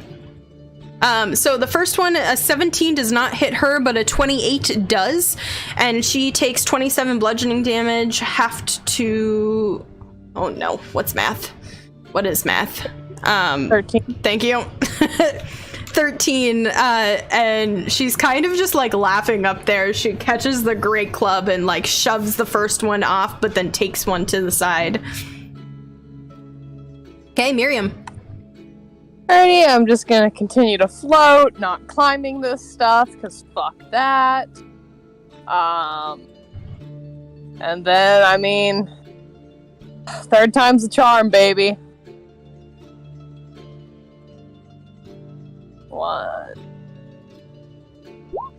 2, 3, 4, 5, 6. Okay, Miriam. 6 bolts hit him, and so you're definitely gonna kill him just by your backlash, like you're adding on alone. So how do you want to kill this guy with your 6 bolts? I'm throwing him off the tower. You see, as each of these bolts kind of hits him, and just the energy of these little phoenixes just keeps pummeling him and pushing him off of the tower. And for a moment, when he goes like swan diving off, he almost has wings. But they don't. That. But what? But they don't work. Beautiful. Okay. Yeah, 62 is a bit of overkill. And he goes falling off the tower, and you guys hear a loud crash at the bottom of it. And just for a moment, everything's still. It doesn't seem that the noise has woken up anyone. Or has drawn attention is maybe a better term. Nice job, guys. This one's still conked out because he did not get touched. Look at you. Is there any way into the tower from up here? It does not seem so. Alright. So I'll just check out this box and stuff. Okay. I'll kind of like finish climbing my way up the ladder, like out of breath, and I'm gonna be like, "Good job, Miriam." Miriam Lydia, scratches the daisy. What did you say, Candle? Lydia's just gonna give up on climbing the tower. This is not meant for her. Yeah, a little goblin. Or he kind of like slaps you on the back, Miriam, and says, "Nice, that was great." I'll do ways. And it seems that she has fallen out of her rage.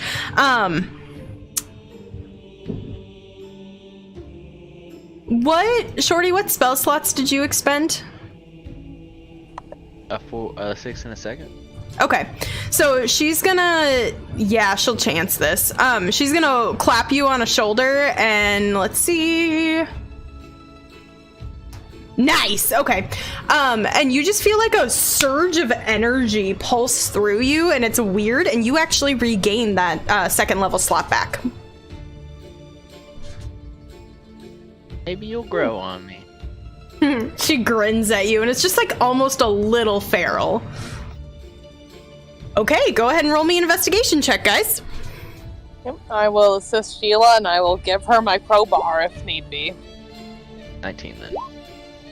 Okay. So with a 19, it does take the use of the crowbar and Sheila's muscles, but you do manage to pry it open. You find, Sheila, since you are looking, will you roll me a d4? A 3. So you find about the equivalent of 30 gold and like coins, as well as like a riding saddle and a bundled up tent, and a dented steel shield. So not sure if those are of any use to you, but then as you're kind of like rummaging through the bottom, you do find a great axe that looks pretty big and pretty wicked, and it looks to be magical.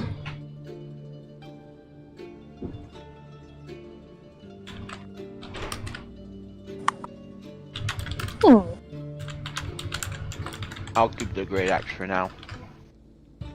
Okay. Oh, wait. I'll turn to Ori and see if she wants it. Do you want this?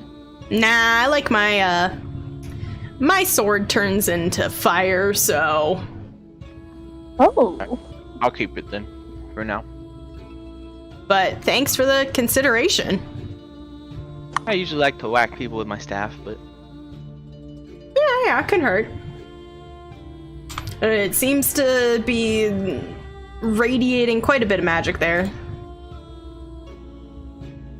What else did I maybe say? gold and a tent and a saddle. Okay, thank you. I was like, I couldn't remember the third thing that I said. Okay. Well, and you feel pretty confident, Sheila, that you've gotten like most of the stuff up here. You do see quite a few, like a stack of boulders that these guys were using as like ammo, as well as like they have their giant great clubs. These two did not have bags on them, so they don't have like any of the random shit, but you do find like one of them seemed to have been carving something out of like one of the rocks that it was gonna throw, like absent-mindedly carving during its watch. Well, do we all want to just gang up on this sleeping one before we go down so we don't have to worry about him later, or what? That would be good. I don't want to be flanked. Alright, I'll assume the position. Bad, but... Ori gets really excited. She will also assume position. Yeah, I'm gonna ready my my 6 Eldritch Blasts. Okay. Are you gonna use those to shove, or probably not because you got people? No. Okay. I'm just gonna hit this fucker. Okay. Does anybody else want to ready stuff? Kieran? Don't know what to ready, to be honest. You could just attack. I was like, I can get a sword ready. I'll get my rapier ready. Okay. And Rapier. Yep. Okay, I'm pretty sure I've done that exact same thing of like fucking up rapier, whatever, and then going, yep, nailed it. I'm tired. Can you tell we're siblings? Okay, Lydia, for the sake of this, you're not coming up here. Are you gonna be like kind of keeping an eye and keeping watch? Yep, that's the plan. Okay, go ahead and roll me a perception check. Yes, ma'am. I'd say 17. Okay, I will keep that in mind as all this noise is happening here. So for the sake of this, you guys have advantage. Is it a crit? Does anybody know if sleeping creature? I don't think you auto crit. I think that's paralyzed. I'm not a rogue assassin. Okay. Let me look. You are unconscious. It's lights out. You're incapacitated, unable to move or speak, and unaware of your surroundings. Unable to move. Yeah. You're. And you drop whatever you're holding. Unable to move, you immediately fail any strength or dexterity saving throws. Any enemies around you can make attack rolls on you with advantage, and any attack that hits you will be classified as a critical hit. Oh. If you are not so dead. Oh yeah, this fucker's okay. so dead. So essentially, between all of your hits, you just need to go over his HP, especially since you're timing this all as like a sneak attack or a stealth surprise round. That was the term I was looking for. So for the sake of this, what's going to happen is you may use your attack action, because that's what you can hold to time it once. And so in that action that goes off, why don't you guys all roll with advantage to see if we go over his max HP. So Sheila, why don't we start with you? You do have advantage. I will be great weapon booming blade this. Okay. 17 might not hit. 17 does just hit. Booming blade doesn't make noise. Don't be silly. Booming blade only makes noise if they move. Right. Alright, so 25. 23 plus 10, because double the 8. Or do you want me to re-roll it? Wait, what? For the crit, the D8 doubles. Oh, that's right. These are all critical hit. I promptly forgot. You can just double it. 33 plus 15, so 48. Okay, thank you. I'm just gonna let you do the math. Okay, go ahead. And do you have a second attack? I do not. Okay. So that one did 48. Cool. Kieran? Alright, I'm gonna green flame blade. And you do get your Snurkaturk. Yes. Alright. Oh, that's the wrong one. It should be, well that hits. It'd be a 27, but... Yeah, that's fine. Alright, cool. Alrighty.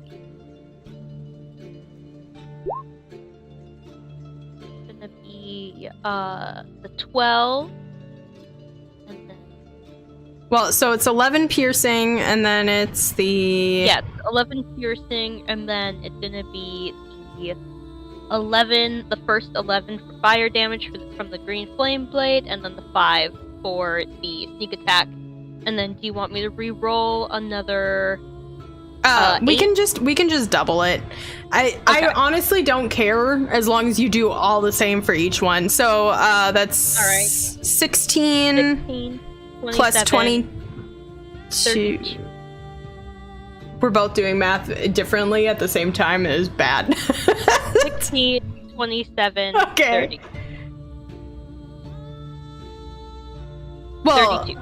it's going to be more than that because you have to double the 11 and the 5 too. Ah! Yeah. Well, because I wouldn't double the plus 6. I just doubled the 5 that I rolled. Yes, and all the dice you roll. So that 11 is doubled. So it's 22, 16 plus 22 Oh, plus damn! 10. Yeah. I forgot. Yeah. No, you were I'm right. awesome. She was right. She only doubles the 5 on that 11. Yes, she was right about 11 that. fire damage. But she was talking about the fire damage and the sneak attack Oh, yeah. damage. She was just And singling 48. that. Okay, there we go. Okay. How's this thing looking? It's all at once, so you're not sure. So you're just gotta hope. But Miriam's got the rest of this. But Ori didn't go, did she? Well, I was gonna let Ori. Miriam go first before we let NPCs go.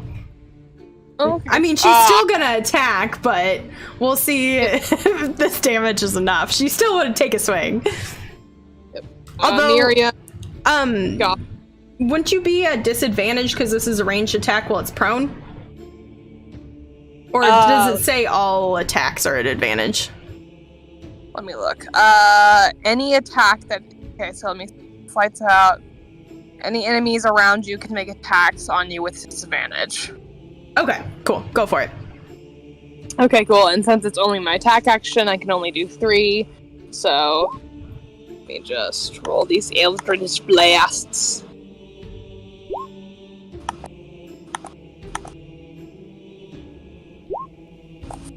Assuming those all hit. Yup, definitely. That's 60, 10. Yeah. Oh, wait, no, sorry. Wait, no, that is 60, 10. Okay, plus 15, plus 5. But that 5, it can actually be critical. 3. Sorry, 15. So, 25.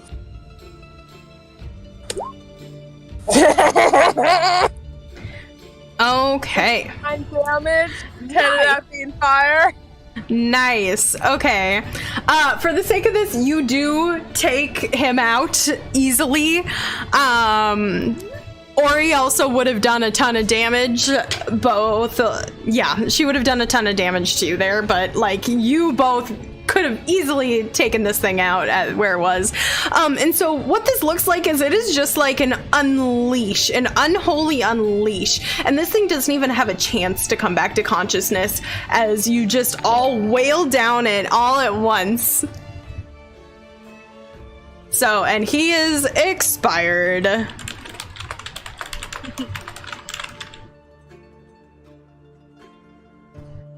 At least it's a humane death? Maybe? Maybe?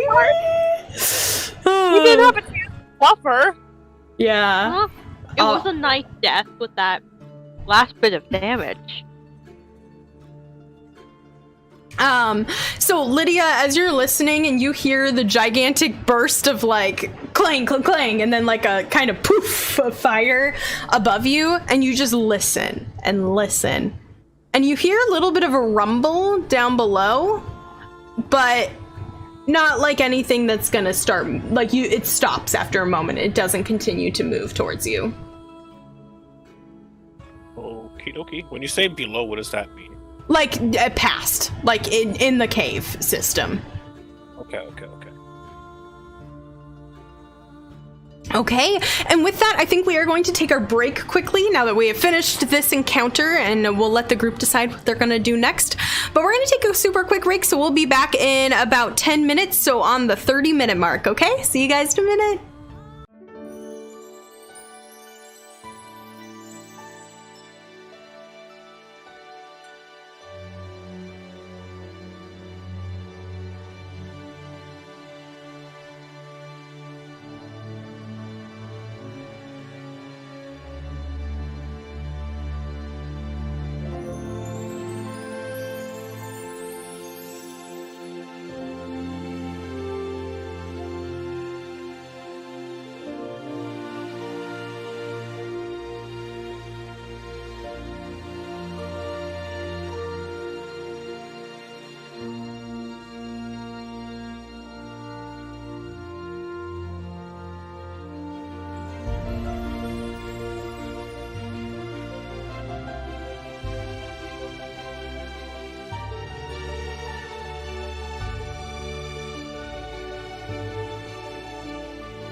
Alrighty, and we are back. So the group did just creep up on this place where Felgolos is to be resting somewhere in here that has become overrun with giants. And so sneaking up, but accidentally not doing super well with the stealth, they did manage to put one of the giants standing guard in the tower to sleep, and then take out the other one, and then ganged up on this one at the last moment so that he is now perma-sleeping.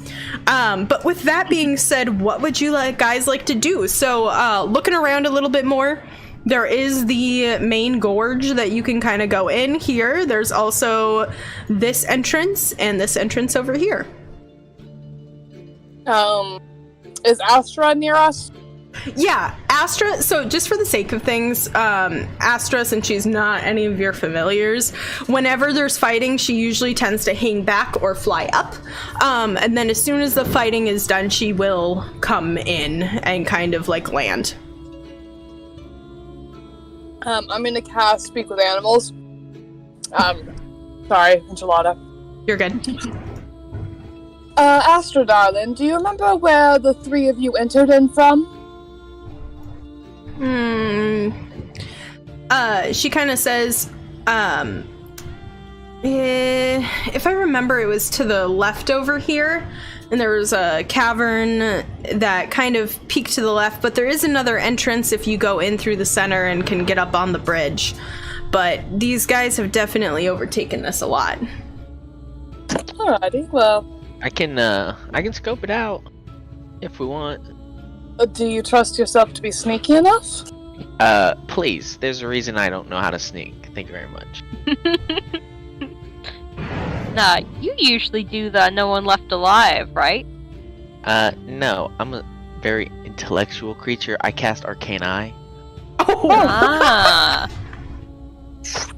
Okay. So if we're gonna do this, I'll get down here and cast Arcane Eye.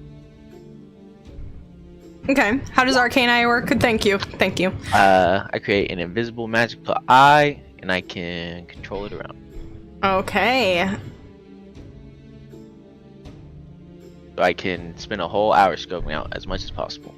Beautiful. Sounds good. Okay, where are you scoping? For the sake of this, drop me just another Sheila token, and that can be your Arcane Eye. Okay, I'll just start right there. Nice. I love this little scoping that's happening. Okay, so your Arcane Eye sees that this entryway, kind of little tunnel, seems to have been widened to make it a little bit easier for the giants to come through. So whatever natural thing that it had, it did not... It wasn't like as big as this was. So, but it seems to be pretty wide. You don't hear anything coming for the moment, but there also is not light. So the dark vision is sure coming in handy. Okay, and Sheila will take a blank parchment and draw the tunnel system as she goes. Okay. Yeah, I'd say she could do that. We'll probably have you make a check at the end to see how good it is, but it should be pretty easy. Okay. So yeah, I can move it 30 feet round, and I get 100 rounds. Okay. Go for it.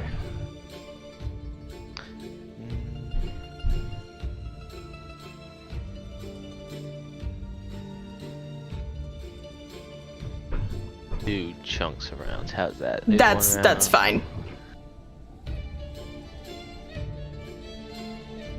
Okay, so 4 rounds can get to like that blackness. Okay.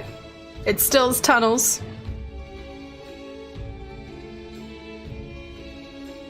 Alright, 3 more rounds, it can get to there. Okay, and so with that, it's invisible, right? Yeah.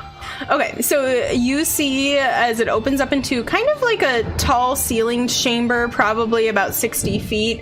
It has several like stone little stools, as well as a bunch of like crates and bags that litter the room, as well as like some weapons laid off to the side, giant weapons. And you see 2 giants playing a card game like around this fireplace over here. Okay, Sheila will also make 2 dots inside that room to notate two creatures. If you want to make a perception check, unless you'd argue a different way to see kind of like what their prowess is or like what level of giant they are. So kind of scoping that out too. Sure. A 10. Okay. They look like regular giants, like similar to the ones you fought. Okay. Okay, so it seems that there are two exits from this, one kind of off to the north and one over there. It'll head that way. And I think that's like 12 rounds. Okay. But I'll be honest, I kind of lost track already. That's okay. Honestly, I think that even with how big this map is, that's 300 feet, right? Or 3,000 would it be? 3,000 feet. Yeah, you're gonna be fine. Okay. You'll be fine. And if you'll at least be able to get this whole branch pretty okay. Okay. So, you go into this one and, you see that it is can you smell through the arcane eye? I can just see. Okay, so there seems to be two pools, and it is kind of open to the above, just like a little bit. You see just like a tiny skylight up there. There's stone tools everywhere, and it seems to be like where a lot of, and as well as like a statue, so it seems to be where a lot of like giants have been working on carving. And you actually do see one stone giant kind of over here that seems to be carving some stuff. Okay. I'll notate in this room a slightly different looking giant. Yeah, go ahead and make me a perception check for that one too. 19. Okay, you recognize that this one looks to be of similar to the more shaman type that you fought last time. Okay, for that one I'll do a dot and a circle around the dot. And then I'll also write the word skylight on it. Okay, and as you look up, the skylight looks to be maybe about 5 feet wide. It's pretty small in giant terms. Okay, so this opens up almost right away into a pretty huge area. It seems to be some sort of like camp or where the majority of them sleep. There's several stone beds, a gigantic brazier in the center, some cooking utensils, bags everywhere, as well as stone carving tools, and it seems that they're starting to carve a tunnel over here as you're kind of poking around. There's a way to go out up here and over to the side. Okie dokie, I'll make a big room and draw 3 dots in it and go to, you said there's a way up there? Yep. Okay, I'll move the eye that. So, and as you look up here, it seems that you come upon like a wall that does not look natural. Go ahead and make a history check for me, just so that I know what you know as I'm describing this. I know 18. Okay, so, well, knowing 18, you recognize this to be, it kind of reminds you, especially since you saw a lot of Tobias's drawings and art and stuff like that. This looks very similar to what he's done before, and you actually see a depiction of a dragon on here, as well as it looks like there's 2 indents for his eyes, and you see all scattered around it are sorts of carving tools are like giant stones and chisels, and it looks like just make a general intelligence check for me. 7. Oh, wow. Okay. Yeah, you're not quite it reminds you, so with the history check, you know that it's Tobias's work. With the 7 intelligence check, you're not quite sure what the carving is for there, or if the giants have had, like, access to this area or not.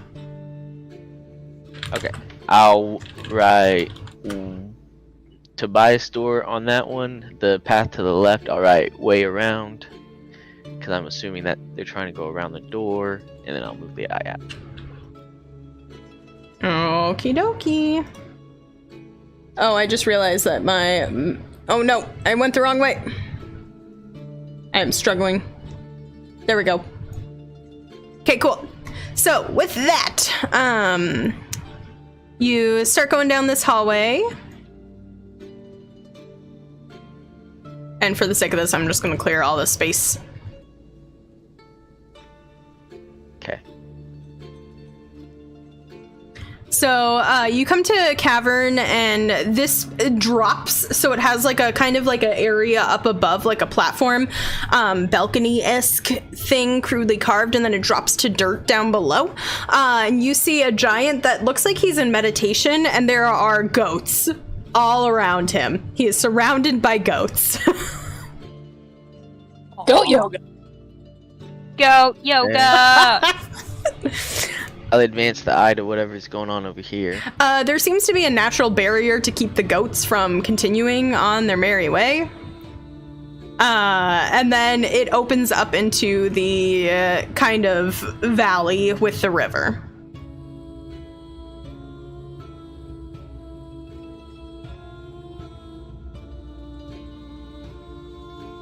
Just checking. Okay, so I got like 2,000 feet left. Okay. Yeah. I know.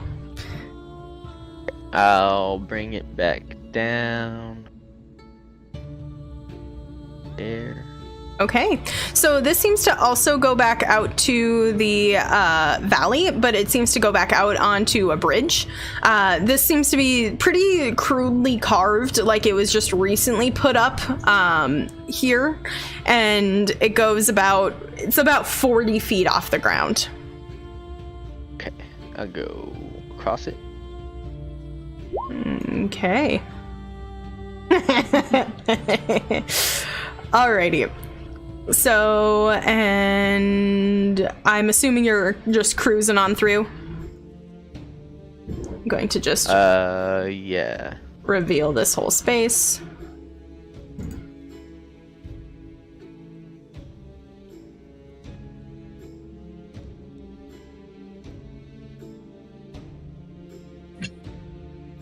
So this room seems to be, hold on. Give me a second, let me just make sure I have the right thing pulled up. So this cave is very much open to the sky. It has 100-foot high walls and then is completely open up above. The floor is bowl-shaped and has a pool of water in the center. And there's several pedestals that have stone carving tools that encircle the wall, and one stone giant statue seems to be complete over there. And there's several offshoots, as well as you see one bed. And there is 3 giants working in here, and they seem to be carving at the moment.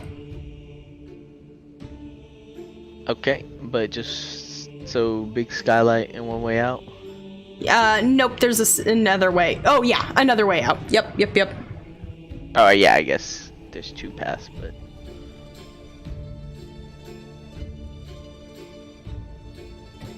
Okay. This arcane eye is really giving you a whole map of the place, man.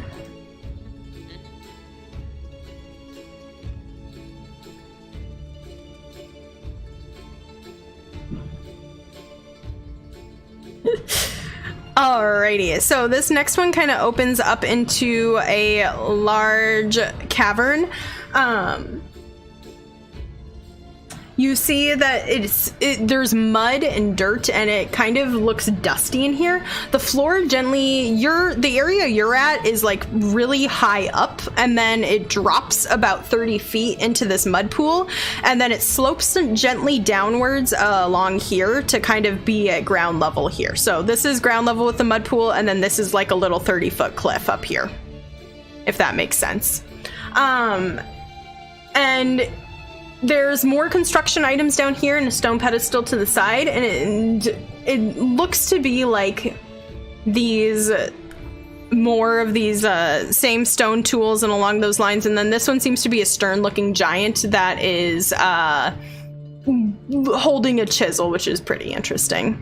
So, and then you see another one of the shaman types that is chilling in here.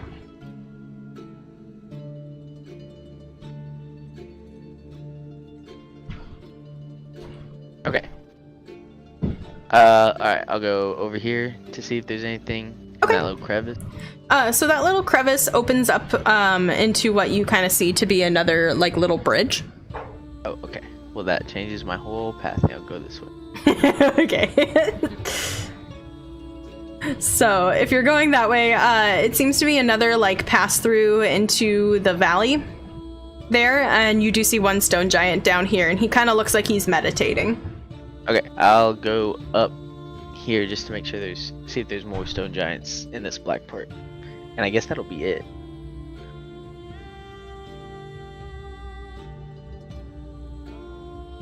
Yes, I suppose that's all I'll do. Okay. Beautiful.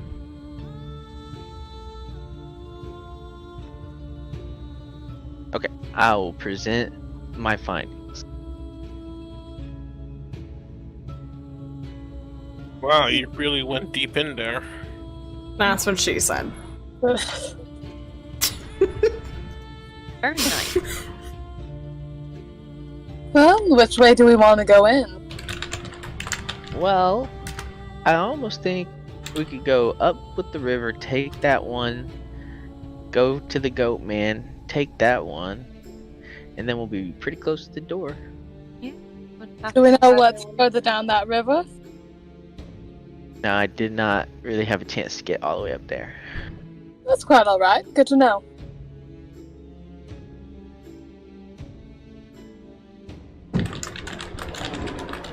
We'll want to be. Was Well, it on guard or? Which one? The one in the river? I'd say none the of one them at the really river. are on that much of guard. No. Okay. Figured I'd ask. But, you know, it's also been an hour since I've seen some of them, so who knows?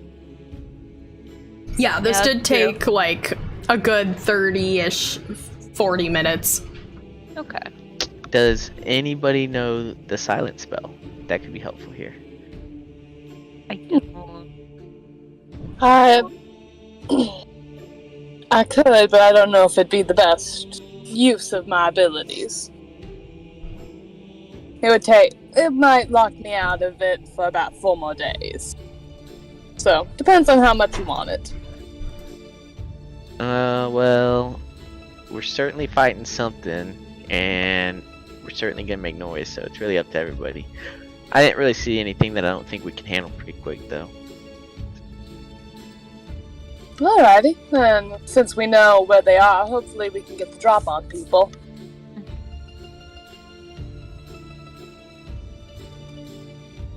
Well, we could maybe beckon a few over if we speak in giant.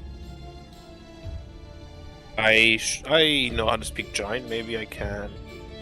Although my voice is pretty squeaky. Indeedy it is. I mean, some of them are already in groups. I'm gonna look at the drawing that you made, like that room over there.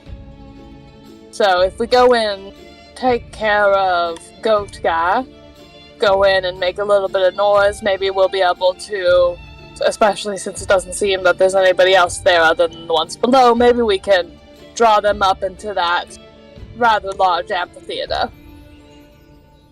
I like that.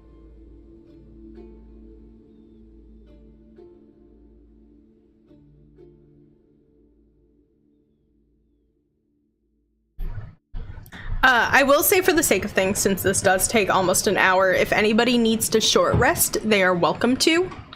Even me? No, because you were doing things the whole time. No, I'm good. I've just been Eldritch Blasted, so... Oh, actually, let me see if I get this ability back on it. I was gonna say I'm just sprinting around, so. Okay. Alright, Sheila, lead the way. Yeah, I like the idea of heading straight down the river and then taking care of Goat Guy, just kind of sneaking our way through real quick.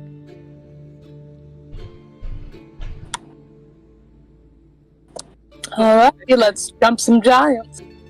Mm-hmm. All right.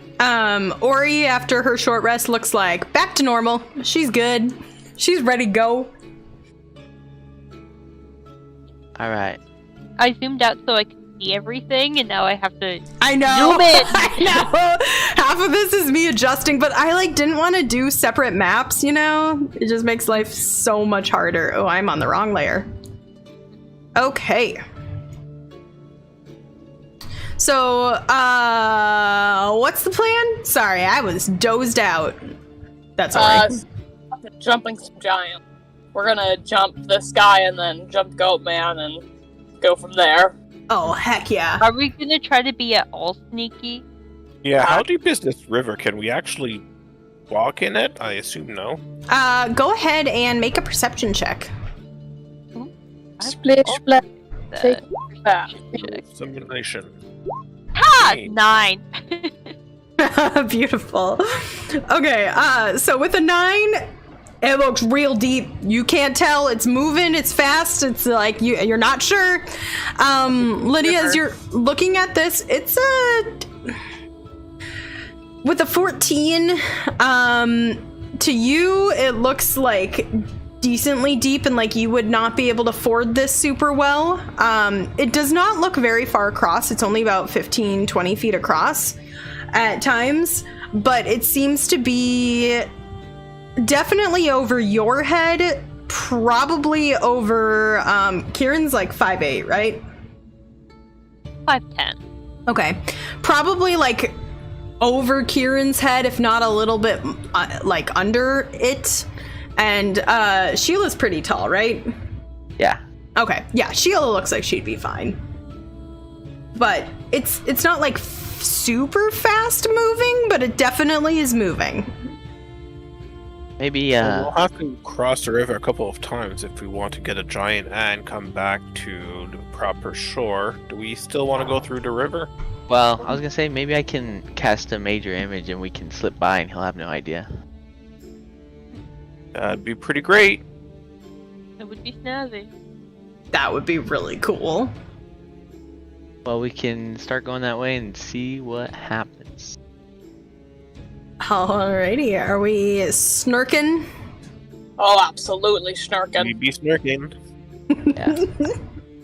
I will cast guidance on Sheila to help her Yeah. sneak.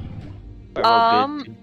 DM, you said that only took about 30 minutes, right? About 45. Okay, then you would she still would? But who? Because I cast enhance ability. Enhance ability is an hour.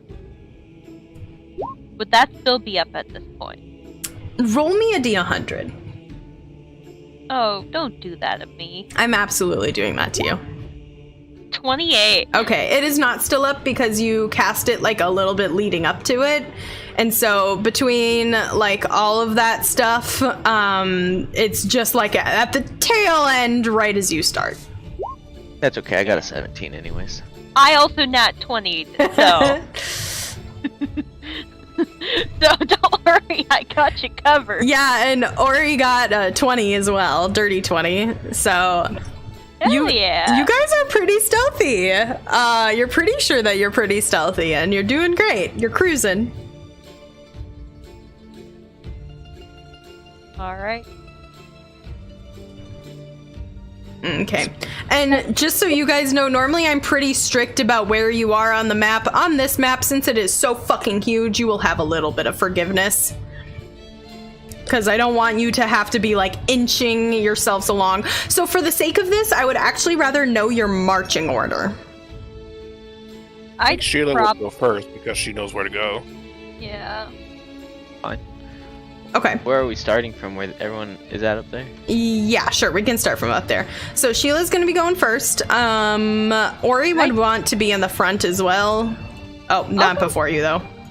I'll take up the rear then. Okay. Sounds good. And then Of course you. your two squishies in the center. Yeah. Okay, sounds like a plan. So for the sake of this, I will be marking by wherever Sheila's character token is, and we will follow that order. All right. Okay, so as you guys are proceeding, you feel like you're being pretty quiet. You're looking up and looking forward.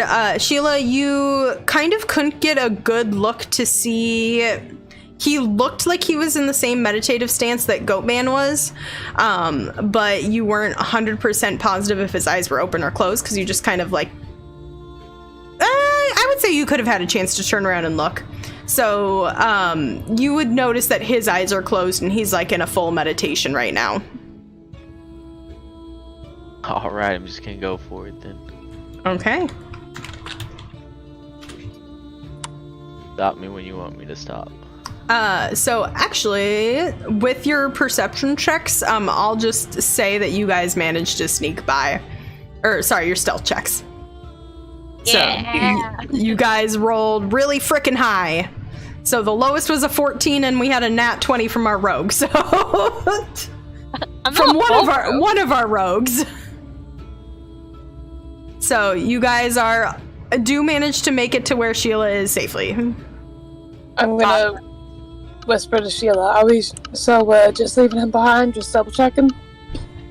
Well, if we come up here, there's the goat man, and maybe we can take him out quietly, or maybe we can sneak past him. Okay, sounds really, good. the room that the door is in is gonna be the most problematic. So Yeah. Probably gonna have to do some spikes. I don't think any of us know how to do like mass invisibility, huh? I mean, I could get us all, but feels like not a great use. Oh. Especially when we're gonna have to stand there and try and figure out some kind of puzzle or something. I mean, do we know how to open this door? We know that it uses essence pearls, but do we know anything else? There was no instructions that you found. Great. Awesome. So helpful. I mean, in his defense, he wrote those notes, I think, after, so... Yeah. Well, alrighty, let's sneak past the goat man.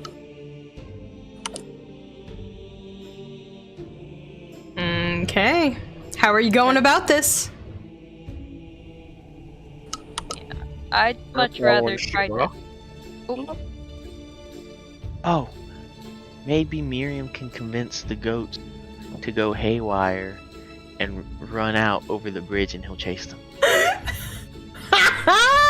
Miriam's gonna grin. Alrighty, just give me a moment. Are we okay with me using a bit of a... You see Miriam's like, she's genuinely thinking right now. Wait, I just have to speak with animals. Okay, never mind, I was overthinking this. Alrighty, I'm gonna cast Speak with Animals and do my best to sneak in. Okay. Since where are you sneaking in, first of all? Can I sneak in through this way or no? So, this way, this is like about 30-ish feet off the ground. So this is like a 30-foot cliff ledge. In order to get up onto this platform up here. Let me see. Gotta look in my inventory real quick, because I think I have something for this. I think I was smart. Maybe I wasn't. Unfortunate. Okay, wait, maybe I was. Yes, okay, cool, yeah. I'm gonna use my pitons to help me climb. And I'm gonna attempt to pitch. Cool, cool. Yeah, I will give you advantage. Okay. Sheila would like to sneak up and see if she can take the barricade down. Okay. Oh no, was that 8 even with advantage? Yep. Okay, so what happens is you're driving your first piton in, and you think you get it in pretty good there. And then, because you're trying to be quiet so as to not wake the guy down the way. And then you're like, okay, and you work on your next one, you're like hammering it in, and then you step up on your first one and it falls out and goes clank, clank, clank, and then Ori kind of rushes forward and like grabs it to try to quiet it so it doesn't like splash into the water or anything.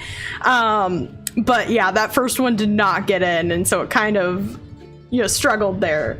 And Miriam, sorry. She goes, do you want me to get up there first and drop a rope for you? It's fine. I was trying to prove that I still had it, but Miriam's gonna start levitating. Doesn't even need. Is that a spell, or is that just like something you could do? I can do it 5 times the long rest. Elemental take on one of the characteristics of your face kind and have a resistance to type turn by their kind. In addition, as a bonus action, 5 times per long rest, you give yourself a flying speed of 30 feet that lasts for 10 minutes, during which you can hover. Perfect. So, a little bit of fire appears underneath my feet, and I'm going to just camp up here. Love that. Okay, cool. Oh, go ahead. Can the rest of us maybe hide underneath this bridge so it's not just like, hi, dumbass is standing out here? Well, okay, so if this guy goes running out, if you guys are like over here, he possibly might see you. So it is up to you where you want to hide. The best place to hide, I would say, because you are very proficient and good at hiding, is probably out of line of sight, so actually over here. If you're having him chase goats out this way, if that's the plan. But you guys will need to somehow get up here at some point. Yeah. Miriam will toss a rope down. Okay, go ahead and roll me a perception check to look for a place to secure it. Alrighty. Uno momento. Natty 20, boys! Oh Yeah. man, you find the best place to secure this rope. There's like a stalagmite? Yeah, tight Stalagmite. Stalagmite? That is the thing that always plagues DMs. Like coming from the ground, and it is a hefty boy. And you wrap it around a couple of times and tie the best knot, and you are positive that this is secure. And not only that, but you manage to hide it behind these bags before you like drop it down over here so that they can climb up and have an automatic hiding spot. Miriam looks very she looks smug right now. Cool. Where's Sheila? Ori goes, oh, she went this way. I got it. And she like goes and rushes over here and sneakily and is like, what are we doing? Oh, just went for it. All right. Cool. Yep. I'm gonna help Lydia climb up if she needs any help. Okay, with the rope. Yeah, she'll probably need it. With the rope and helping each other, and since it was a nat 20, I will allow you guys to get up there and to duck down pretty safely. All So right, you are both up here. I'll kind of like help boost her, and then I'll like stick my little booty back here. Fair enough. Keep an eye Okay. out. So let's pan over to these guys over here and see what they're doing. Do you need help? She's asking you, Sheila. Oh yeah, just gonna take this barrier down, see if the goats will run out. Okay. And she'll duck over to the other side. And she kind of like does like she's having a blast, like sneaking around, like duck underneath the half barrier and like tuck and roll through it just for funsies. And we'll kind of grab the other side. And it looks to be like a plank of what probably was some old bridge.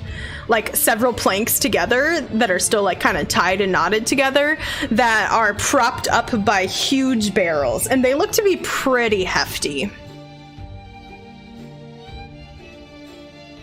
So it'll take a strength check to move them. And I will say that since you guys are working together, you can either roll separately or with advantage. Oh, I already rolled with advantage, so I'll take the 24. Perfect. 24, you managed to get this one away. And this is less of like, can you do it, and more, can you do it quickly and efficiently and quietly? So you managed to get this one away. Go ahead and roll me another one with advantage to get this one over here away. Okay. 14. Okay. 14 is enough. It just takes you a little bit longer. And then you both kind of catch the plank as it falls and just like let it go down onto the ground. All right. Okay. We should probably hide in case the giant runs out. Should we hide over here? Or should we go back with the other group? We can go back. I mean, do we have time? I guess is the real question. Yeah, I don't know. Is Miriam going for it right away, or what's she doing? Cece? Miriam is inching her way over to this wall, like, so are there any goats, like, nearby to hear? So just a little bit of a reminder, because the last time I described this room was quickly through a bunch of descriptions, is that this up here, this gray part, is a bit of like a balcony, for lack of better terms, a natural stone balcony, and it seems like they hollowed out the bottom of this room, and it's like covered in dirt and old hay, like it looks like dirt that got brought out from the grass bed. So, and it drops about 30-ish feet. Alrighty. And there are some goats like down here. Alrighty, Miriam's gonna get like right next to this hay. But one moment. She's taking her sweet bippy with getting into this room though, because she doesn't know just how lucid this goat man is. Mm-hmm. So looking at him, he has his eyes closed and he seems to be in a pretty meditative stance. cool. Yeah, but she takes like a good 40 seconds to get in and survey, and then she's gonna drop down kind of onto her belly right next to the hay. And I will speak with animals. Hello there, sweethearts. If you will direct your attention over to that barricade, it should be being dismantled at this moment so that you can go and graze freely. I hear that there is wonderful wild clover, onion, and honeysuckle up further, up the river. Okay. For the sake of this, I will allow you to roll a persuasion check instead of like animal handling, because you are speaking their language.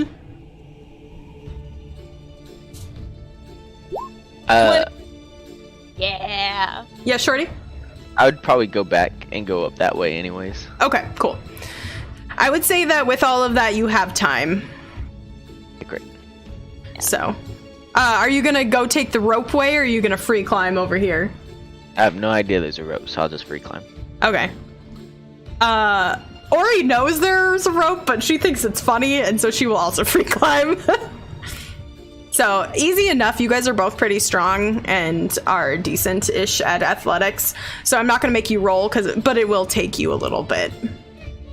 I will beckon you guys, like, this way! Over here! Okay. You can, get over there. Okay, so with a 21 persuasion check, right at about this time, you hear just like the goats all start bleeding. Like they were kind of like bleeding and like chattering amongst themselves, for lack of better terms. But you specifically, Miriam, hear them go, honeysuckle? Honeysuckle, grass, grass, grass. Grass, and they're like passing the word throughout all of them, and there's like excitement building, and it's getting louder in there. And then one of them's like, where'd you say? Where do we go? Just through the barricade, go up north, up the river. The barrier should be taken down, so you guys should be able to either jump over it or squeeze through. And then you hear someone like further in the cavern go, it's down, it's down, it's down, let's go, let's go. And all of a sudden it's a stampede of goats that goes through. And with that, with the sound building in the room, go ahead and roll me another stealth check. Okay, I'm gonna like hide myself also behind this hay. Okay. And by any chance, can I use my wood elf feature, Mask of the Wild? You attempt to hide even when you are only lightly obscured? Yeah, definitely. So that gains you. Does that give you advantage or just allows you to attempt to hide? I don't know, but I'm gonna definitely I've been hiding myself the entire time. This hay is pretty big. It's like a whole pile of hay. So I'll actually say you could duck into it if you want to, and I'll give you advantage. Cool beans, absolutely. Dive into the hay. Do it. 22. Okay, that's really good because this guy rolled real well on his perception check. So you watch as he comes out of his trance with the noise and is like, what is happening? Do you speak giant? Nope. Okay, you hear him exclaim something. You're not quite sure what he's saying, but the rest of you outside kind of hear giant cursing. Learn a few new curse words for those who are newer to the language, and the goats are stampeding. And he gets up and he's like, "Oh shit!" and he takes off after them. He manages to scoop up about 2 or 3, but still follows them all out. And you are not sure where they went. Alrighty, Miriam's gonna, after he's gone, just talk. Alrighty, he is gone. Let's hurry our way on, and can somebody please collect my rope for me? Yeah, I've already coiled it. I was thinking about it, and I was thinking maybe we have a way to get through this room, potentially. I could put, since I know what the doors looks like, I could put a major image of the door in front of the door, and we can stand on the other side of it so they can't see us while we look at the door. That could be smart. quite fun. I can get me and one other to that. I can dimension door as well. Okay, so that gets 4 of us there. I can also dimension door. Okay, great. We should do this then. Cool. Awesome. Who should I take? That seems okay. I'm gonna go put the major image up, and then we can all just take somebody. Alright. Alright, I'll go with you, Kieran, if you don't mind. Yeah, Okay, happy I'll to. take Ori then. I will just take myself and my load. Well, Astra. Oh, yeah. Oh yeah, you can take Astra. Yeah, look at that. I'm useful.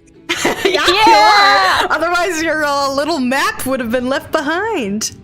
I know. We're all just yeah, we're great. All right, so what's the plan in terms of things? So Sheila is going to take Ori, and Sheila's the only one who I would say actually kind of knows exactly where this is.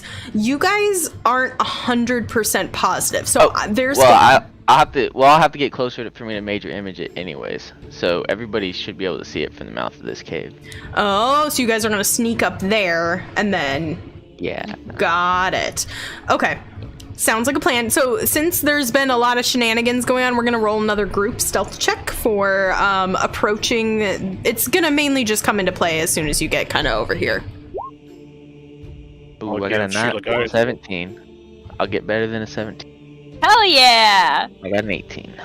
25. 23. We're all sneak, sneak, sneak, sneak. Oh, dang. Ori got an 18. Nice job, guys. Okay. Beautiful stealth checks here. So very, very good. You do manage to successfully sneak. It does not seem like they have noticed you. In fact, it looks like this one over here is conked out. He is sleeping. And then you see kind of like peeking through. She is carving right now, and she's kind of like laying on her back and looking up at the ceiling, and like, you know, like when you play on your phone in bed and it's like over your face, she's carving something and then straight up drops it on her face, goes, ow, shit, and like picks it back up and continues carving. And you're not sure if this one's sleeping or just vibing, but he has his back to you. Okay, I'll go ahead and 10 feet, so we have a little bit of work room off the door. I'll major image an exact duplicate of the door. Okay, and since you've I seen will do it at 7th level, so it is forever and I don't have to concentrate on it. Oh, shit. Beautiful. Wait, are you an illusion wizard? No, if you upcast major image to 6 or higher level, though, it lasts forever without concentration. Really? I didn't actually know that. Gotta read your spells, brother. I know, apparently. Well, I also personally have never played very many high-level campaigns. I've only DM'd them. Okay, so I will say, for the sake of this, yeah, can you do that from where you are? 120 feet. Oh, yeah. Okay. Look at you go. Genius. Yeah, you got that door. It's 30 feet in front of there, and it looks pretty good. Will you actually just roll me a general intelligence check with advantage? Sure. I crit, so it's all good. Okay. Yeah, it is perfect. Like, you even blend the cave a little bit going up into the area to make sure that it looks like almost exactly like the lead up. So honestly, the only thing that's different is just it's a little bit of a shorter space. But you get a little bit of good perception on there, so you're pretty confident that nobody's going to even notice. Cool. And then I will dimension door open. Will you draw like a little line of where like we shouldn't go past? Thanks. Great. Awesome. Once I see Sheila do that, I'll put a hand on Lydia, and I will also then dimension Doris. Pop us in. Yep. Take your mark. Okay, we have to be quiet, because this is not helping with noise. I almost step on Ori, and I'm like, oh, sorry. You're good. Lydia will just nod. You know, I'm pretty sure this is not how Zari thought this was gonna go. Absolutely not. I actually was joking around with Shorty earlier this week. I'm like, you're not gonna level up tonight. You gotta finish the whole dungeon first. Now, granted, I don't think you still won't finish it tonight, but you have effectively cheesed almost the entirety of the dungeon, and I am here for it. So, I love it when things like this go. Okay. So, what are you doing? So, just taking a look at this wall, a little bit of a description. You see there's some stone carver's tools around, so you have to be very careful not to, like, step on them. And actually, probably, I feel like some of the others of you who aren't, like, helping out immediately might start trying to quietly move some of these out of the way. So that they're not, like, in tripping distance. But as you look at this wall, it is very evidently Tobias's work. You see a depiction of a dragon in it, and it looks like there's two, like, encloses, or, nope, indents. There we go. That was the word I was looking for. Where its eyes should be. Okay, I'll take the bag of essence pearls, and I'll fish 2 of them and try to fit the essence pearls in them. Okay, so go ahead and roll me 2 D100s, please. Yes, ma'am. That's 28 and 40. Okay. Oh man, I wrote out the information on essence pearls and I didn't blop it down in the area I needed it. Hold on. So, a tier 1 and a tier 2. Thank you. I was like, where's my chart? So you have a tier 1 and a tier 2. So just go ahead and remember those, because those are now, like, officially your essence pearls for that. And so you put them in there and you see it kind of like begin to suck energy, and it's starting to like warm up, and then you see one blip as if it expends 1 charge from each of them. And then they kind of tumble back out, and you just managed to catch them, Lydia, because you were not expecting that. And then the wall seems to be going downward. Smart.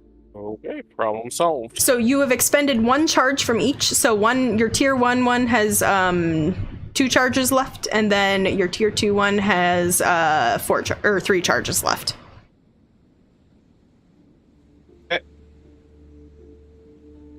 Okay, and the way is now open for you. Herner. Hell. Dang, that door moved pretty quick. I know, I was actually really proud. I was like, I need to put a door in there, and I straight up almost forgot today, and then I was like, shit, gotta find a door. Alrighty. Okay. So this area, it's the same tunnel that it was, but this one has not been widened for stone giant height. So it's a little bit like, it's still decently high, but it looks to be only about 10 feet high as opposed to 15. And it's a wee bit crampier in here than it has been before, but it seems to open up just a little ways ahead of you. Would I know if there's a way for me to easily put the door back up behind us? Make a perception check and then an investigation check. Yes, ma'am. Pull up. Pull up again. That's a 15 and a 20. Okay, so between those two rolls, you notice that there is a seam down below, and it seems that whatever Tobias did here, he managed to kind of like create this function. So he must have done some funky magical stone carving in order to make this happen. And you kind of like follow the seam along and you see kind of a latch on the inside of the wall. Okay, I guess I will pull the latch to see if it shuts the door behind us. Roll me a D100, please. Yes, ma'am. Idiot. 98. Oh, I wish that was for one of the essence pearls. Holy shit. Okay, so with that, it seems to work, and it works well. So that was to kind of see with all the moisture and everything in the air here, how it's only been a couple of weeks, but there's been a lot happening in this cavern system. So it's to see if everything's still kind of in place, because this was a very crude job done. Wizard on a fly, you know, type vibes. So it seems to kind of have put it back into place. Lydia is was just debating what to ask Miriam to grab one of these stone carver's tools and then just shut the door behind her. Guess that did not happen. Well then.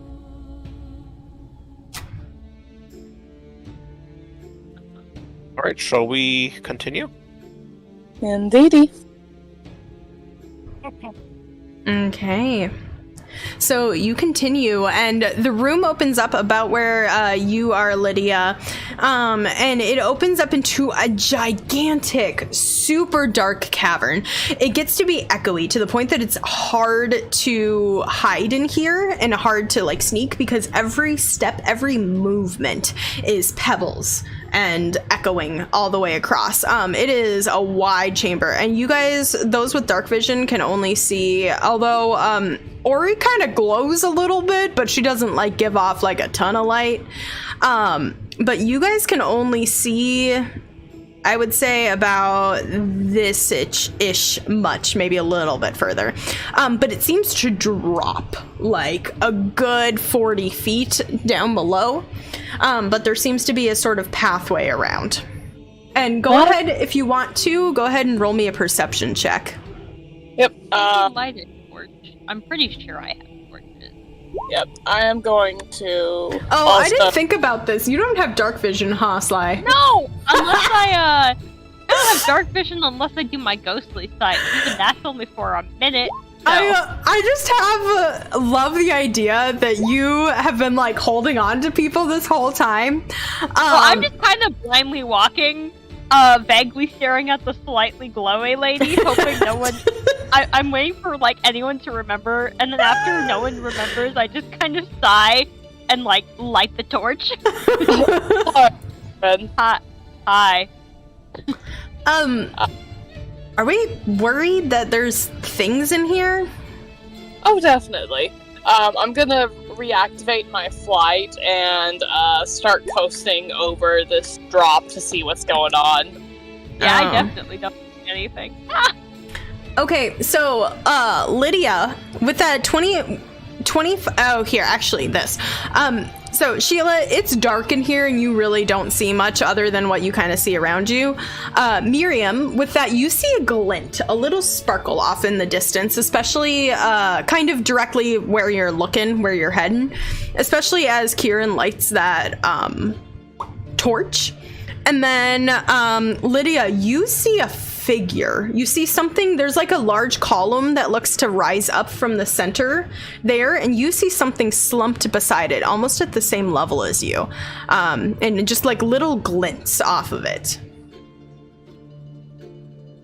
Be careful, there's a creature or something over there. It could be Felgolos.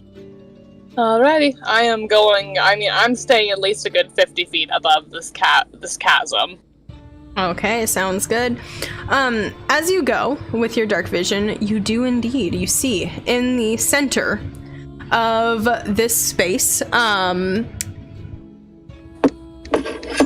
of in the middle of this gigantic cavern, which it seems to stretch as far as your eye can see. You see kind of like a pillar that rises up into this little mini, for lack of better terms, island in the center of this chasm. A large pillar rising up over the center of it. And slumped beside it, you do see a large dragon-like figure.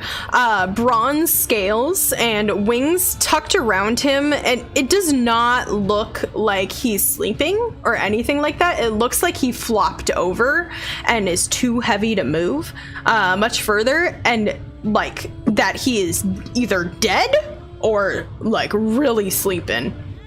But it is a majestic creature, like probably one of the coolest things you've seen, with horns that rise up above. While he is slumped over, and Miriam's gonna take her chances because this is super cool and life is all about experiences, I am definitely gonna fly over just so that I can pat a dragon on the head. Okay, you pat the dragon on the head. It is scaly beneath your touch, and it is cold.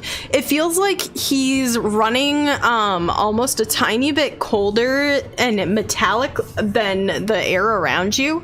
And it is an interesting thing, but now you can say you've done it. He does not respond. Miriam's just... I don't know if you can hear me, dear Felgolos, but we are looking for Tobias, and hopefully soon we will have you back in running order. I am Miriam. My friends will be here. There are several stone giants outside, so just do not be alarmed and do not be surprised by that. If you see a fire genasi, a half-orc lady, a goblin, or a human male, those are my companions. Anybody else, we don't know. Okay. Again, this deaf is, but I don't know. I'm speaking to you like you can understand me. Also, you look very cool. Okay. Alright. I guess Miriam will just take like a minute to walk around the island and also look if she sees anything else. Okay. So as you guys as you're doing that, Miriam, what are the rest of you guys doing? Do we just want a dimension door all the way over there instead of taking the long way around? What do you think, guys? Can we just watch from here? We Would need- pretty much fall into the pit. I think we need to give him essence pearl. Yeah. So if you could find a way to cross it, get to there, that'd be great. I'll vortex work Lydia across since she has the essence pearls. Awesome. Look. Well, that was Okay. kind of awkward. And she just throws up onto the ground. Lydia, are you alright? Just stay away. And she just hurls again. And then just wipes her mouth with a handkerchief. Yeah, Miriam's not listening to her and is just gonna gently rub her on the back to comfort her. Oh, goodness, that's rough. If you had told me, I would have held your hair. I didn't know I was going to be vortex teleported over here. That's fair. Sheila, Glare at Sheila. Sheila, Can you see? Nope, you guys I can't see you or from hear here, it. You hear something happening over there, but it like sounds like it's going through an echo chamber, so it's just like you hear murmurs and it fills the whole space, and it's just like Sheila, and like going all the way through, and like okay, like echoing all the way through this space. Well, I suppose it's I will yell, Sheila's a bitch.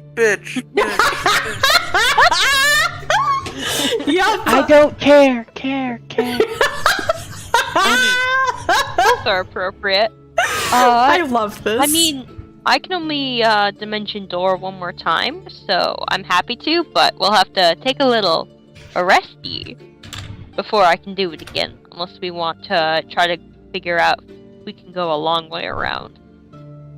I was kind of just hoping we didn't have to keep wasting all of our stuff, so...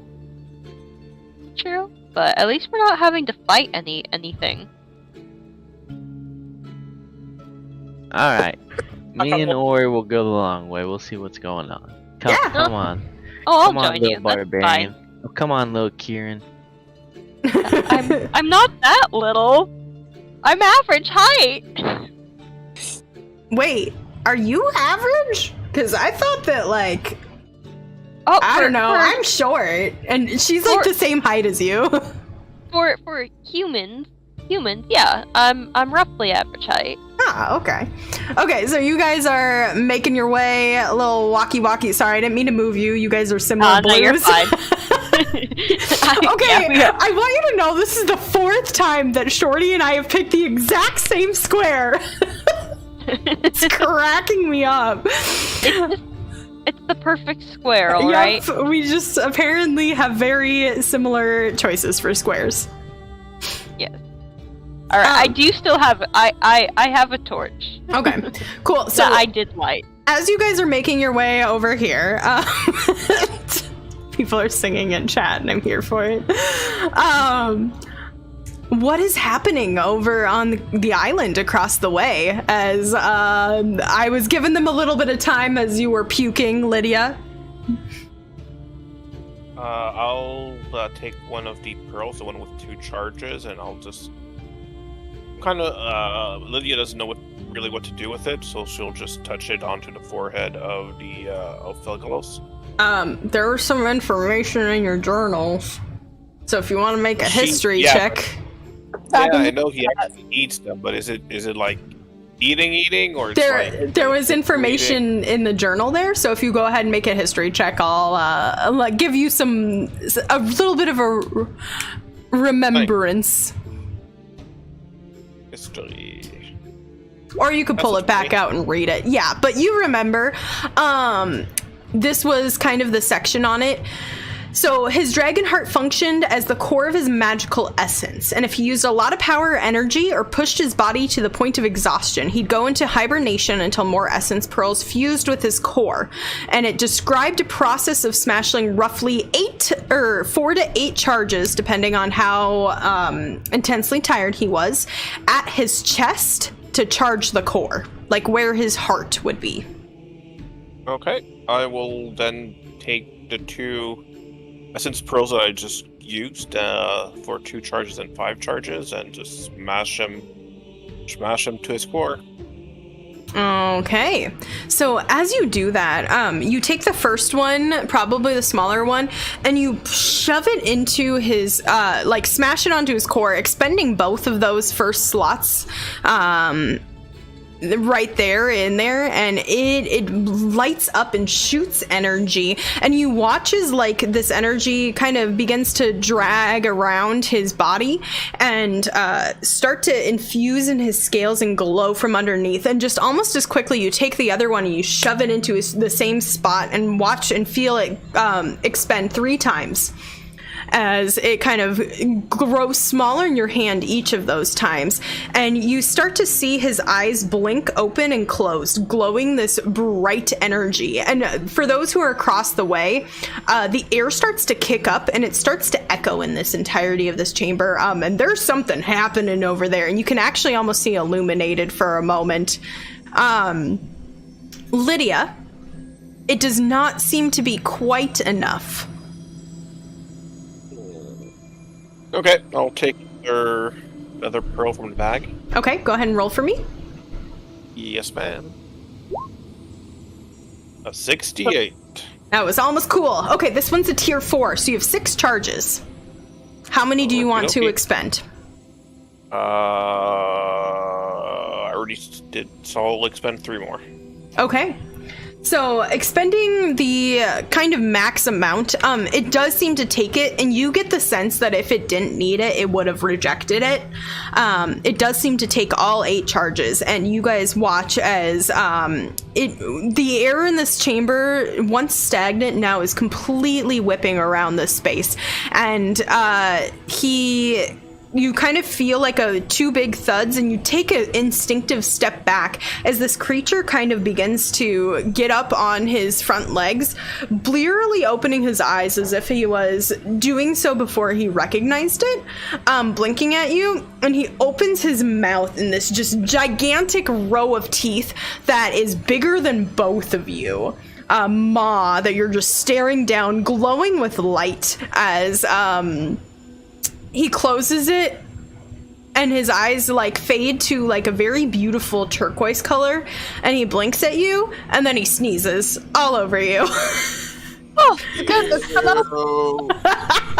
And I think that's where we're gonna end for tonight, with you 2 covered in dragon snot, magical dragon snot.